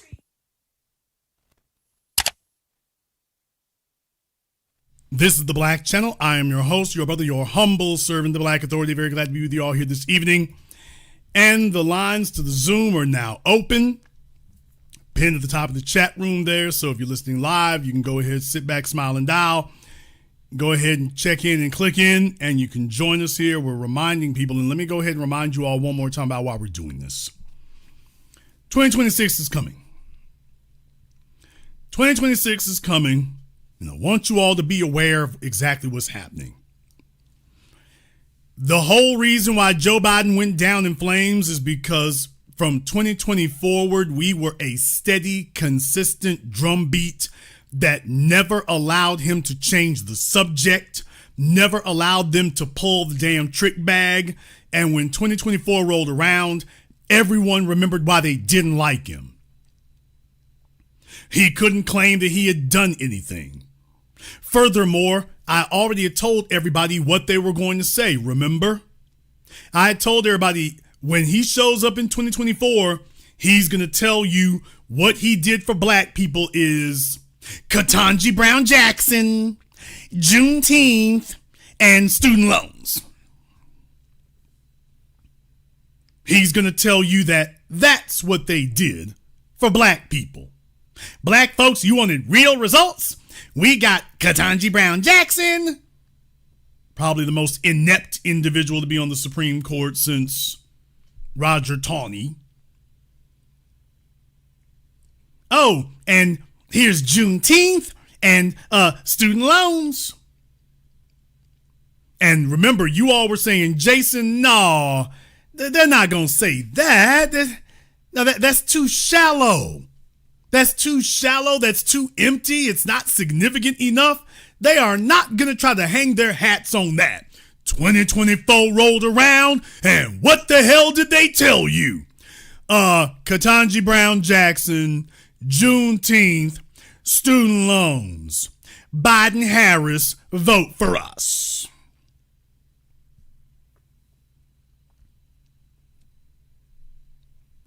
Exactly what I said they were going to do.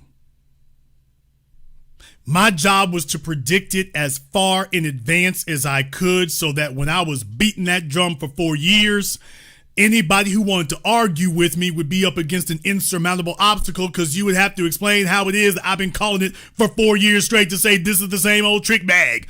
By the time we got there was nothing to protect you. The old dead black media didn't have a leg to stand on, but that doesn't mean that they are not going to try to rerun the playbook. They are hoping, I said this here last week and I've been saying it because I'm seeing the strategy come into play. People, the Democrats are not inept right now. I mean, they are inept. They absolutely are. They're inept. They're incompetent. But that's not the strategy. That's not the plan. They have decided on a strategy of lay low. Be loud every once in a while, but lay low. And hopefully Trump will do what he did in 2020 and make so many mistakes and alienate so many people and upset so many people that the Democrats will get to play the lesser of two evils card and get back into power, not without changing a damn thing. That's their strategy.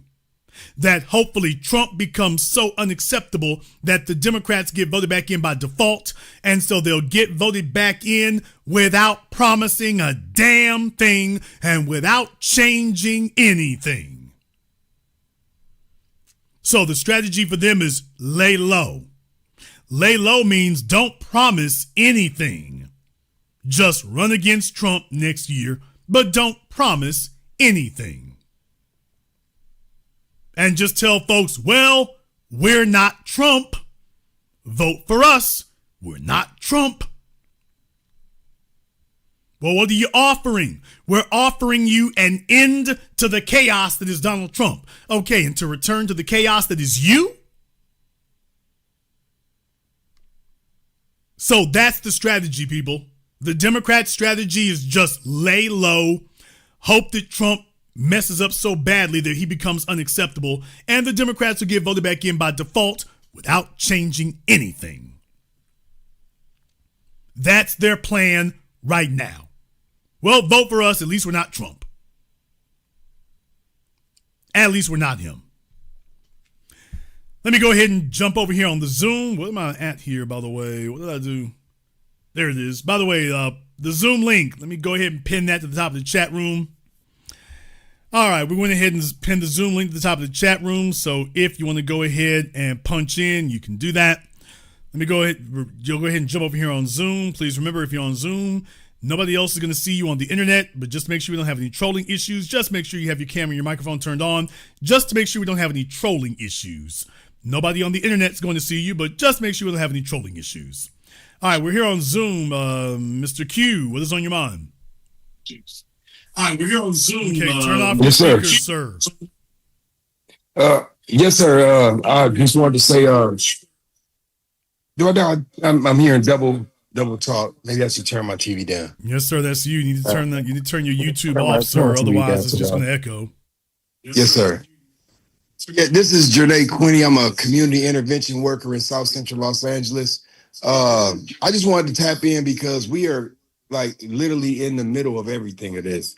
We are a Black nonprofit organization, and we teach education, vocation, employability, and entrepreneurial skills to our communities.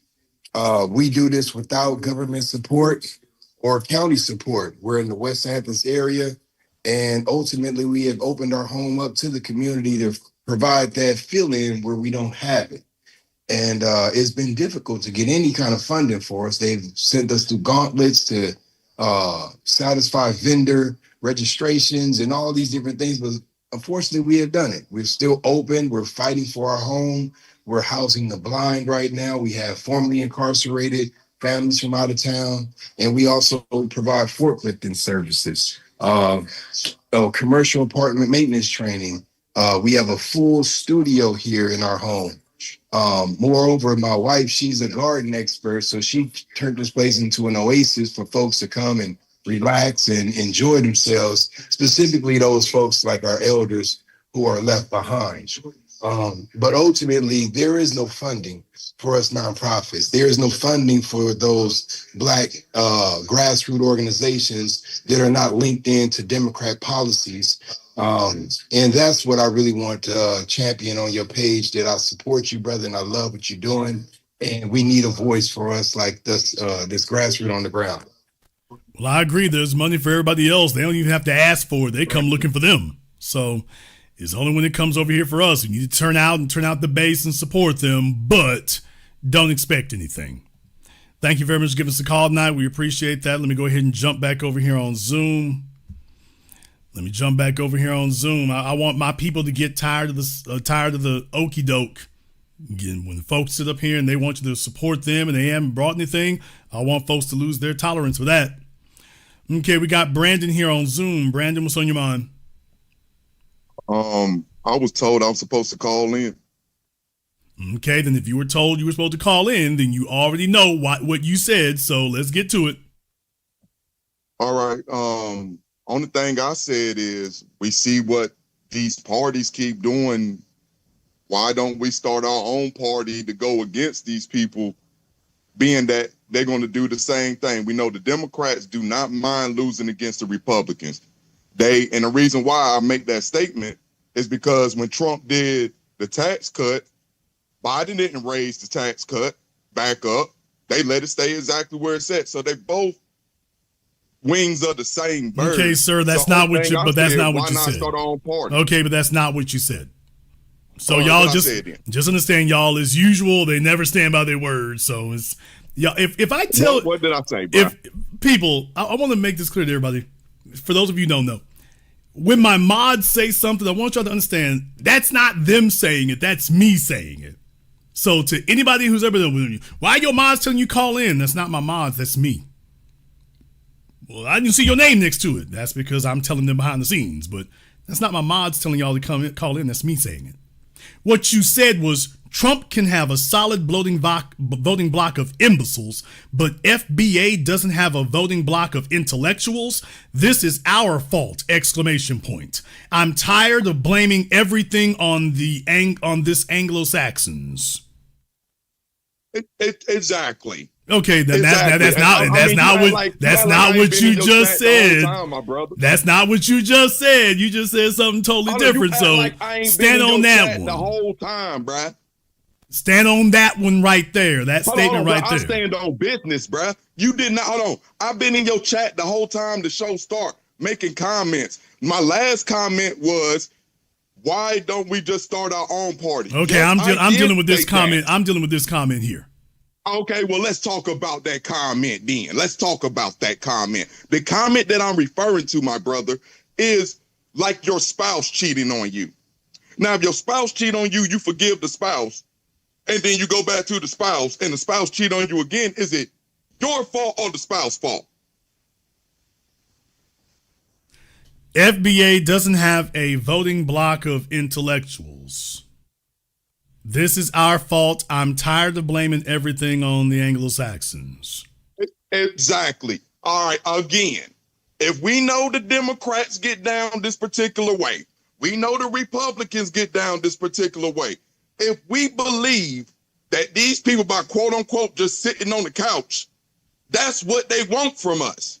I'm not saying vote for the Democrat. I'm not saying vote for the Republican. I'm saying, why don't we as a collective create our own voting block to go against the establishment?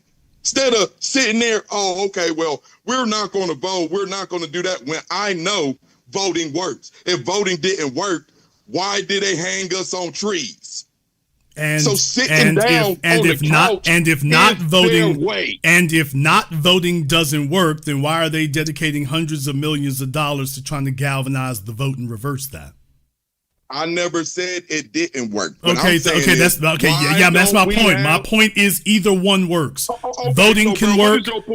Voting can work. Okay, so what is, voting can work, and not voting can work too, depending on what your strategy is. Now, it can't be random. That. Voting can work, yeah, but not voting with a purpose works too.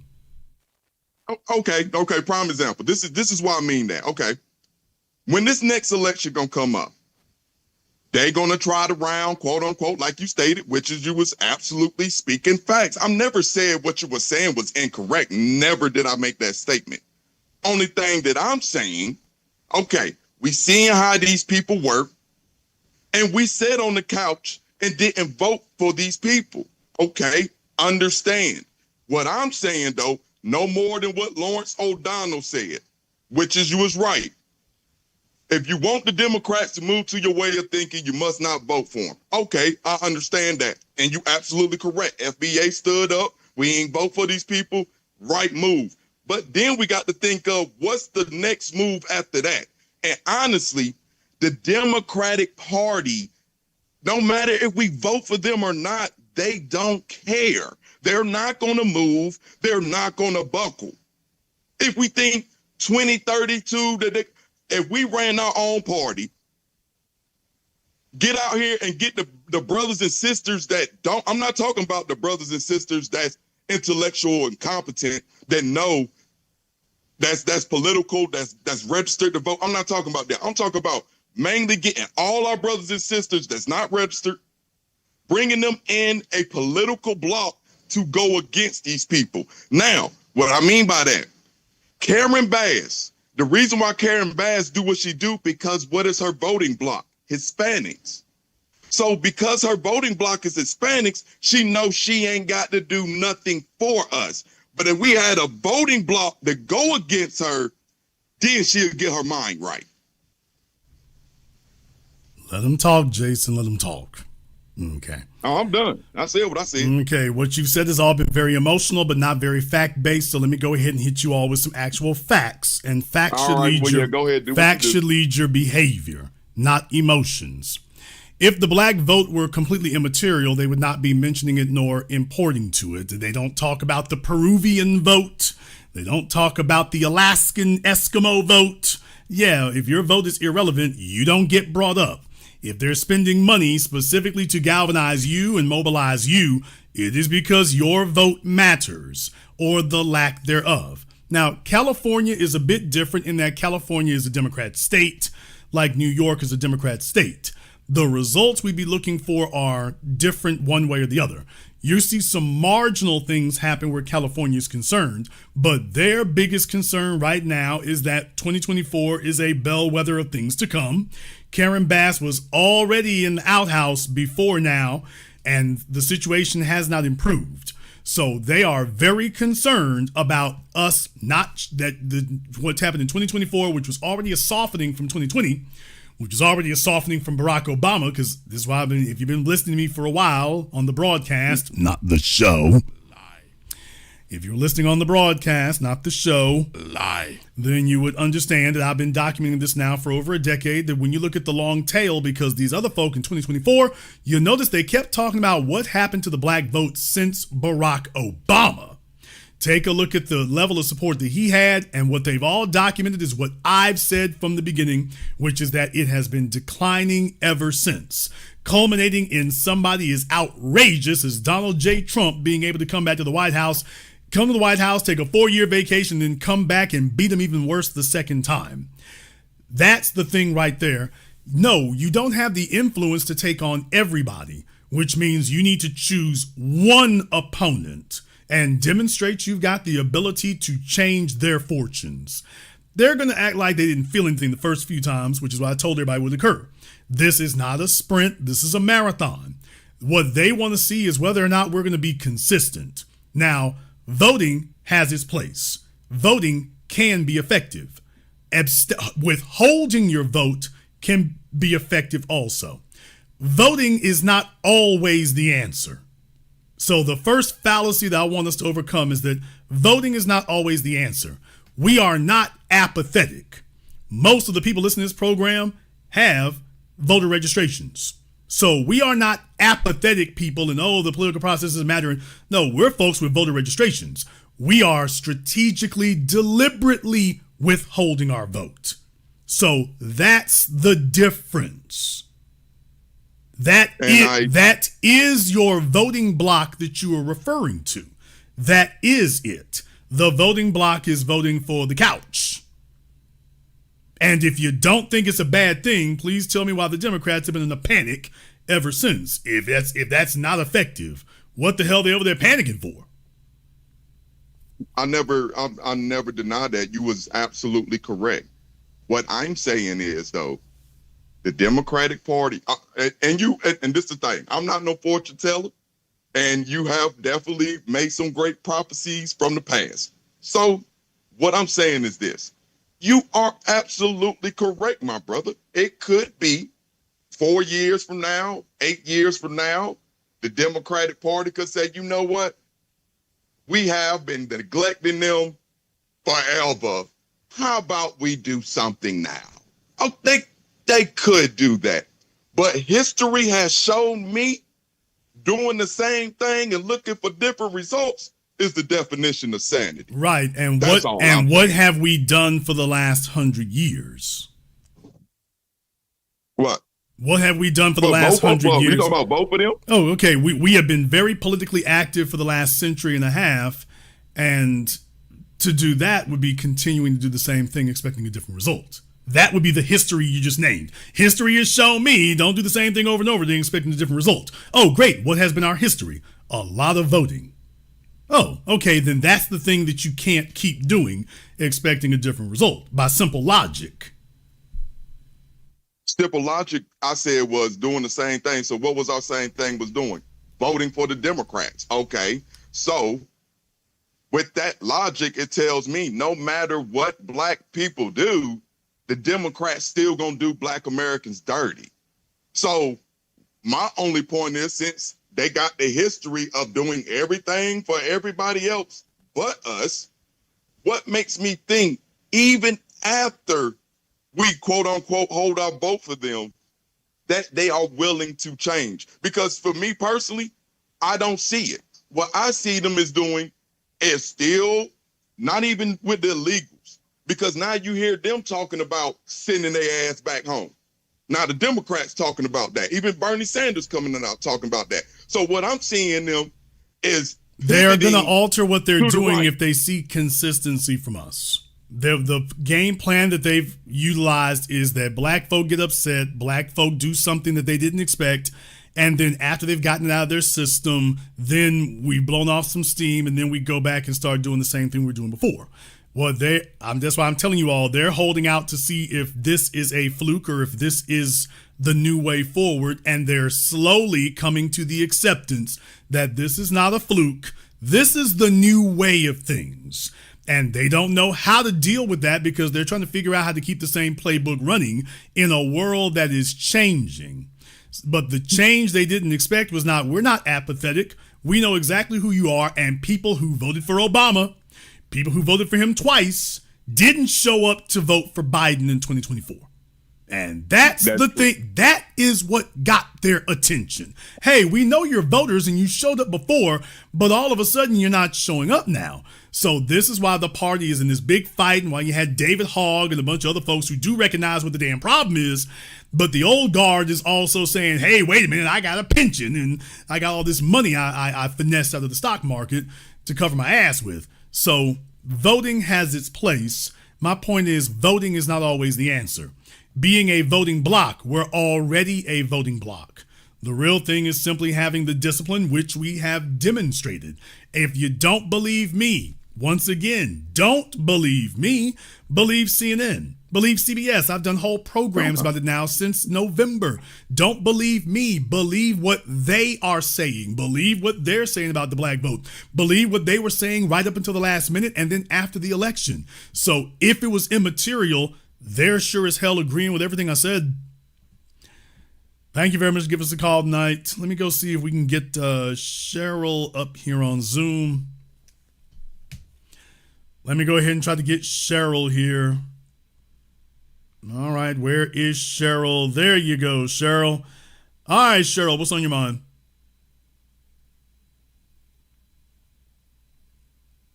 Okay, Cheryl is on the road somewhere. Cheryl might have to take off her earphones, although I don't want her to have an accident either. She's barreling down the freeway. All right, let me go ahead and put Cheryl back in the waiting room here and see if she can get that figured out. Please keep eyes on the road. Please keep eyes on the road. I want you all to understand something here. Is the black vote, Malcolm X said it best, that we are the swing vote. We decide who goes to the White House and who goes to the doghouse. So understand what your power is and understand what your power isn't. The reason why that's important is because it prevents you from making false, idle threats, and it prevents you from making claims of promises that you cannot keep. Let me say that again. The reason why we have to be brutally honest about what we have, what our numbers are, and what our effect really is because these other people know the numbers. So they know what we can actually do, and they know what we can't do. So you see, if we make huge, broad, sweeping threats, they know what's practical and what we can realistically do. They also know what we can't realistically do.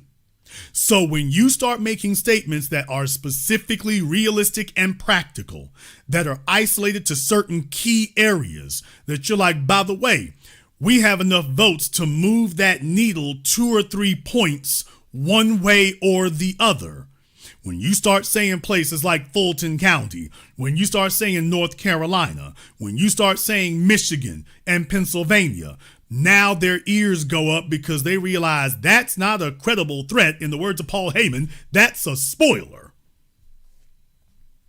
So when they hear you talking in a realistic, rational manner that lines up with the data, that you're like, yeah, I looked at the data and yeah, this is what I saw. I saw how we can move that needle in our own interests, either by voting or by not doing so. The point of 2024 was to demonstrate to them that we're deliberately withholding our vote, and we will watch the whole damn thing burn down, and Trump and friends can come after y'all and give y'all hell for the next 4 years. And that's exactly what's going to occur. And we let them know that, yes, we knew that was exactly what was going to happen, and we supported it. We didn't support Trump. We supported overthrowing the status quo by any and all means, no matter what the consequences. Let the chips fall where they may. Bowling Ball Martin and the old dead black media and all their shills and apparatchiks have been apoplectic. Look it up. They've been upset as hell ever since. Because they bet their chips. They told their white paymasters, don't worry, these niggas just always be talking. They're going to blow off some steam and then they're going to be right back voting like they were before. Don't worry. At the last minute, they're going to fall in line. The last minute came and doomsday came down. Now they're all like, I'll be damned, all bets are off. Because the truth of the matter is 2024 was the culmination of the previous decade. It wasn't a fluke. It wasn't a one-time event. It was the previous decade. And that's what got their attention. That right there is what got their attention. That you're not just doing things to be doing it. You're doing it deliberately and consciously and with a goal that you know what you're making happen. And they're like, oh, you can't allow that to happen to us. No, I can definitely allow this to happen to you. I can absolutely allow this to happen to you. I sure can. But don't you know Trump gonna mess things up? No worse than you already have. Trump's gonna treat you bad. No worse than you have. So your job is to demonstrate you're going to treat us better. Not, well, he going to treat you worse. Well, then you better start outdoing everybody. Let me go ahead and jump back over here on Zoom again and try Cheryl one more time. Cheryl, have you gotten your microphone situation straightened out? Okay, Cheryl, ma'am, I can try you one more time and then I got to move on. Okay, y'all, Cheryl is trying to do something. I don't know what's happening, but thank you for giving us a call tonight. The whole point right now is everybody is calibrated to see how much garbage you're going to take and how much nonsense you're going to take. And over there on the right, by the way, I got to respect them. I got to respect them over there on the right. They've been giving Trump hell about this. Dan Bongino has been floating rumors that he may leave the FBI behind this Epstein thing because his personal credibility is now in question. So at least I got to give it to some of them folks over there on the right. I mean, when it comes to maintaining discipline and standing 10 toes down, a lot of them folks over there could give a lot of people in the Democrat Party lessons on how to get that done. Well, guess what? We're here to show the same damn thing. We're here to show the same damn thing. Please understand, folks, things are radically different today. I've been here, and for those of you who've been here since I started my program, y'all have witnessed this. Remember when we started doing this back in 2008, 2009, 2010, it was sacrilege to speak against Barack Obama. It was sacrilege to speak against Barack Obama. Remember, they told us that we were wrong because we weren't giving him enough time. Remember, we started flipping on Obama in his first term. We didn't wait till Obama got to his second term and then say, oh man, things messed up. Remember, we had already flipped in term one. We had already fled, and I say flee because I don't want the tether class to jump up. See, y'all flee too. What? We had already abandoned ship and told Obama we ain't running interference for you. We had done that in the middle of his first term. His support from us cratered in the middle of his first term. We didn't wait till the last damn minute to wake up to that. In the middle of term one, that was it. We were already gone. That's the difference. That right there is the difference.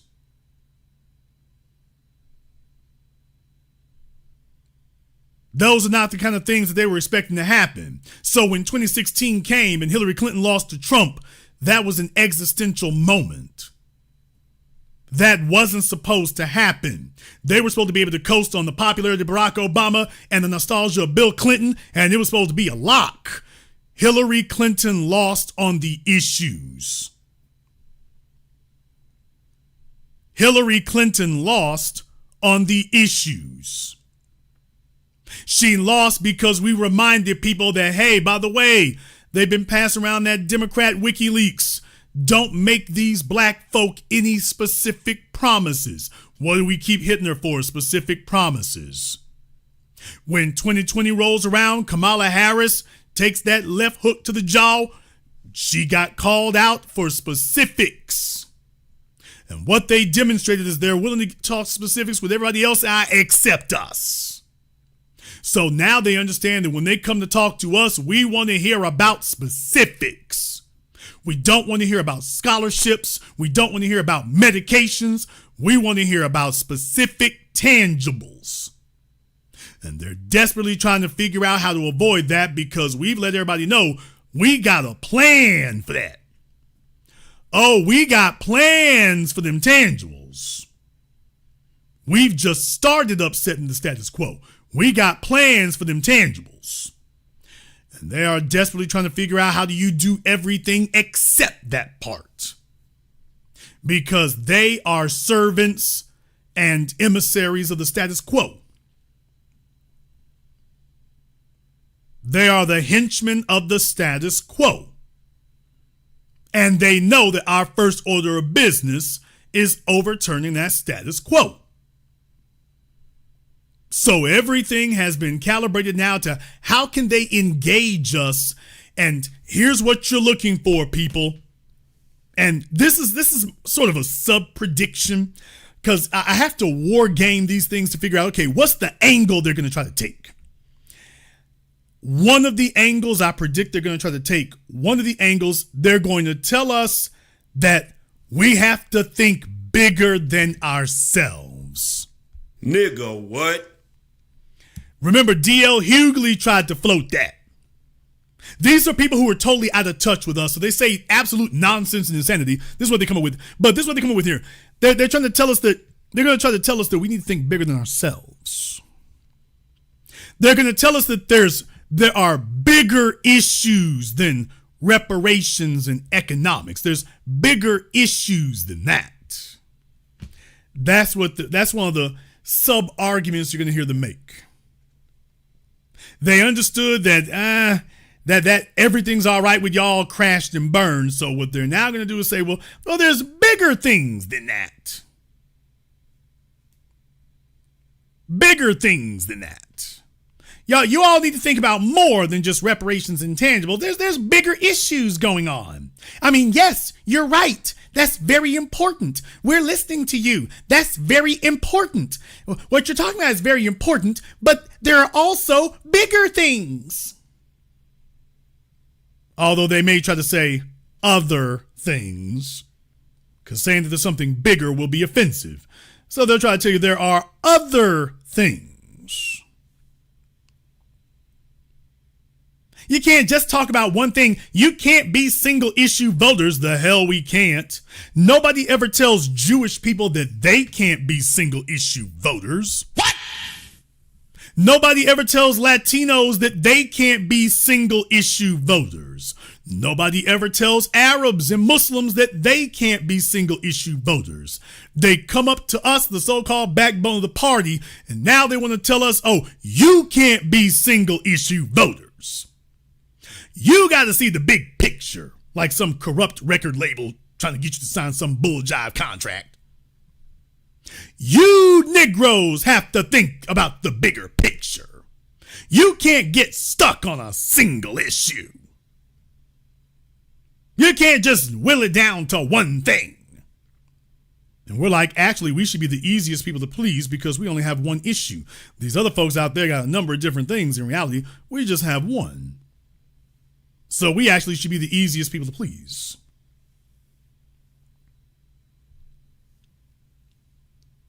And one of the other reasons why I'm so glad that Joe Biden went down in flames is because for that old, wrinkled, no good bastard to sit up here and tell us that we better get behind Hispanics and didn't come out and say, by the way, Hispanics, y'all need to get behind these black folk here now. They're doing immigration raids all over the damn place. Not a single Democrat has come out and told the Hispanics what they need to do. Not a single one has come out and told them, hey, you better get behind black folk.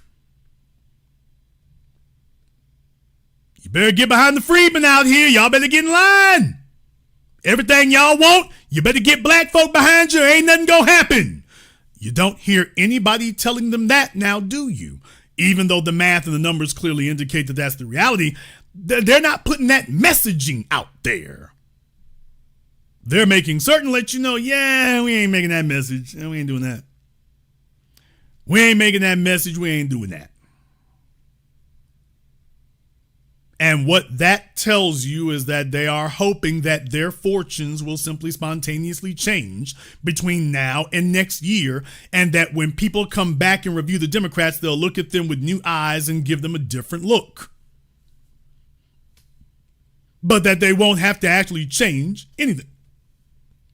The other thing is they're glad it's not a presidential year because they're looking to see if they can shave off enough seats and enough different, far flung out, far separated places that they can isolate a House seat here and a House seat over there and a House seat way over there without having to do anything for our vote to get it. That's what they're hoping for.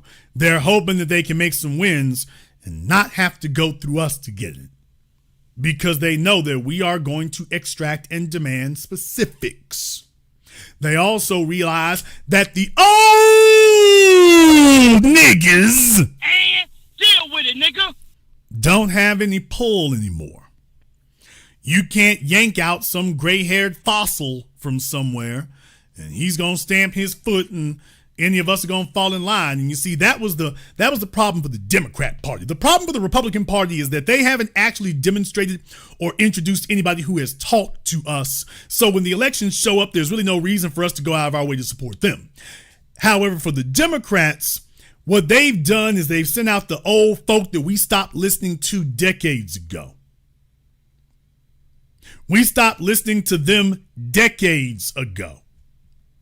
So they don't actually have anybody we would listen to. They don't even have anybody who speaks our language. They don't have anybody who knows the issues, and the folks they do send out, we all know that those are Manchurian candidates and Trojan horses. All they're going to do is show up and tell us that we need to talk ourselves out of what we're demanding. If the Democrats do send somebody, we already know what the mission is. We already know what the assignment is. His assignment or her assignment will be to talk us out of what we're demanding, to tell us that that's not really what we need. We need something else. Well, we found some really watered down version. Actually, it's more water than anything else of what you were talking about there, but it kind of slightly grossly resembles what you were talking about. Everybody else, they bring them exactly what they want, even if it's expensive, even if it's illegal. Damn. I want y'all to let that sink in for a few moments. While they cater to other groups out there, even if it is hideously expensive, even if it's illegal. You can't make any arguments about anything that we're saying because y'all are doing stuff for other folk that is outrageously expensive and not borderline illegal, completely illegal. You have governments, state governments, city governments doing stuff for other folk that is flatly, blatantly illegal. And they are proudly bragging that they're doing it. And then when you and me show up, they tell us about what they can't do because that's illegal? Nigga, please. They tell us that they can't do anything that's race-based because that's illegal. Every damn thing they do every day is illegal. But when they show up for us, all of a sudden they start yanking out their law books and telling us, wait a minute, it's against the law. Hey, you big bug-eyed, ugly-faced heifer, everything you doing is against the law. This Fred Sanford-looking wench on my damn screen, everything she does is against the law. You don't have any excuses. Don't come up to me talking about the law when literally everything you do for these other folks breaks the law. Everything you do breaks the law for them. Okay, well, you gonna keep that energy for us? So we ain't trying to hear it. Okay, but my job as the anchorman of the new black media is to articulate these things to make sure that you all understand that it is factual and that when you run up on these folk and you say this, you will not look like a fool or an idiot because every syllable that I've said is absolutely positively true and accurate. They are doing stuff for folk that is flatly illegal, violates federal and state laws, and yet they're giving themselves carte blanche to do it. And I'm like, okay, well, damn it. If you're going to break the law for one, you're damn sure going to break it for the damn backbone and foundation of your party. You're going to do it for us. So you cannot raise the law as an obstacle. You break the damn law all the time. You are going to raise the law as an obstacle to us? No, if it's not an obstacle to them other folk, it's not one to us either. You don't get to claim when we show up all of a sudden, wait a minute now, there's laws. There were laws against this other bull crap you were doing too. So whatever loophole you created in your head to justify and enable you doing that, that's the one you're going to enact right now. You're going to execute that one.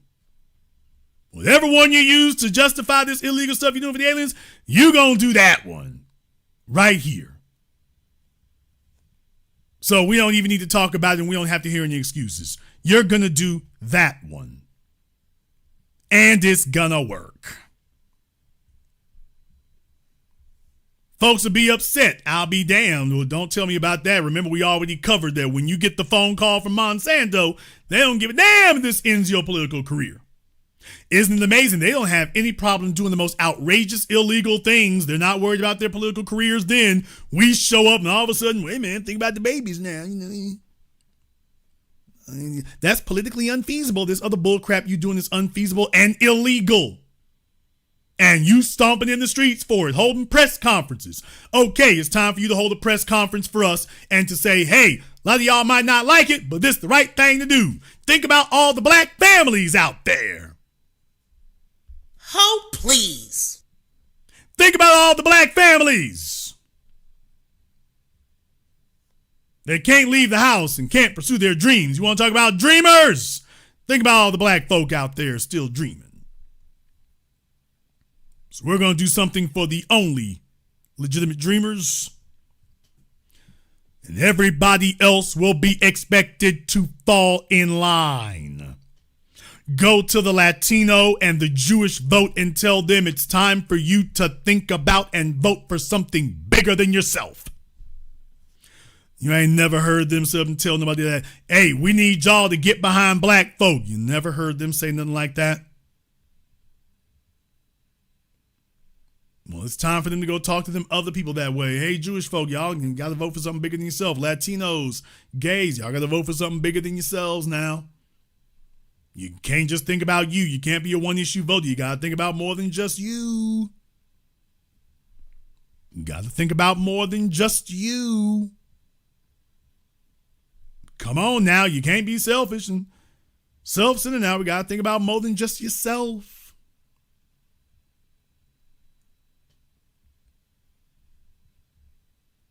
And more than that, I need for all of you to not be shy or coy about it. That's the line. That's the strategy. Do not mince words about it. When you talk to folk about that, you hold the hard line and let them know, yeah, this is what it's going to be. Don't come to me with any excuses, any jive talk or anything else. This is how we going to do it. Right here. We don't give a damn what else happens. Well, they may lose the election. They weren't worried about that for everybody else. Enough of this garbage where y'all tell us to vote first and then we get considered last on everything if we get considered at all. No. None of that. None of that. If you're looking to get re-election, you better be able to come to us and discuss tangibles. And your political futures cannot be a part of it. And we don't want to hear a damn thing about budgets and what you can afford. When it comes to the illegals who aren't even citizens, you ain't got no budget. When it comes to the Defense Department, there's no budget. When it comes to the old bastards on Social Security, there's no budget. When it comes to the illegal aliens, there's no budget. We show up, gotta watch the budget. Tighten your belts. Oh man, we gotta count them pennies, bruh. Gotta count them pennies. So from here on in, oh hell no, we're accepting no excuses. If you got cash payments for illegals, that's our damn money you giving them. And furthermore, whoever the hell them philanthropists are, they need to get their asses over here and settle their damn tab too. Everybody owes something. You got enough money to throw around and just give it away to illegals? Oh, hell no. You got money to give to illegals and you ain't threw no change our way? Don't you know that's an insult? So you got philanthropic funds for illegals, but these philanthropists ain't got nothing for us?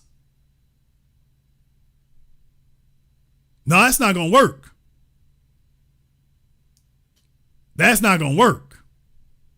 Them old niggas will sit there and dance around with them, and long as the politician comes to the church and dance the jig, they cool with it.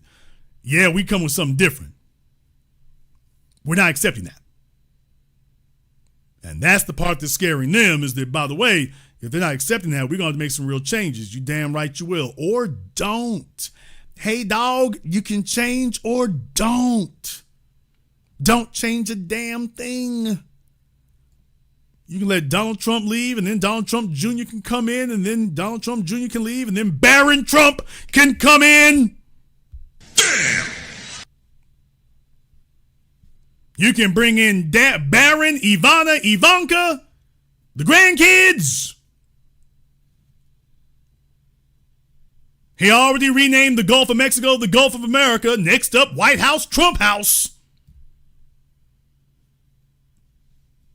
I don't give a damn if he hands down indictments on Democrats every other day. Just tell him, hey, dude, you know you're doing this to yourself right now, right? You know you're doing this to yourself. That congresswoman over there in New Jersey, they throwing down indictments on her. Baby, ain't nobody marching the streets for you, including your illegal aliens, ma'am. Oh, please. By the way, y'all, how many of the illegals took to the streets? One more thing. How many of her faithful illegal aliens took to the streets to demand that the government stop harassing their favorite little Aunt Jemima congresswoman? How many of the illegals, they show up the street? How many of them are throwing Molotov cocktails and throwing bricks through windows on her behalf? Because you got to be a world-class trophy-winning sucker if you go out like that you stomp for them and you willing to go to jail for them and get prosecuted for them, and then when you sitting behind bars and you get your indictment, ain't no one of them showed up for you. None of them throwing elbows, nobody threatening nobody, ain't nobody did nothing for you. Man, you win the first place trophy in the dumbass contest.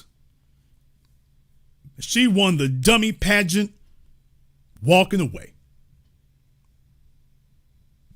The folk they are supporting ain't doing nothing for them except getting them a trick bag, and then they go on to the next one. That's what the hell you're dealing with. You're dealing with that. And it's going to be more of that before it's over. Mark my words. But we're documenting all this so that when they come back next year trying to solicit our vote, we're going to tell them kiss our black ass if you did not bring our tangibles. Don't tell us any excuses. Don't tell us about no budget. That billions of dollars you giving for the illegals in Illinois, that's our money. You need to drop that off. Don't tell me about whether it's legal or not. It's legal. Or it's illegal. It doesn't matter. It's doable. If you can break the law for non-citizens, how the hell am I going to let you insult me and tell me you can't break no law for me? And I'm the only one who can actually vote for you. No, you're going to have to do that. You're going to have to do that. Or don't. Just let Trump stick around, and eventually he's going to have indictments for all of them. Let Trump stick around. The only thing that's sticking around is going to do is embolden him, which is what they're really worried about. All that's going to do is embolden him. So they can go ahead and take their chances on that. Remember, you were warned. They can take their chances on it. Your dumb ass was warned. Just sit there and keep doing it. We're going to go ahead and wrap things up here tonight. I'd like to thank everyone who's contributed to support tonight's program on PayPal, Super Chat, Venmo. Shout out here to Neptune Beauty. Thank you very much for your support tonight. To my man, Mr. Richburg. Thank you very much here as well. To Seven Tahuti, Najee, Mark B, and everybody else here who's contributed, Glennis, and everybody else who's contributed to support tonight's program on PayPal, Super Chat, Venmo. If you are new here to the Black Channel, welcome to the Haven of Intelligent Black Thought. We do this every weekend, holidays, some days in between.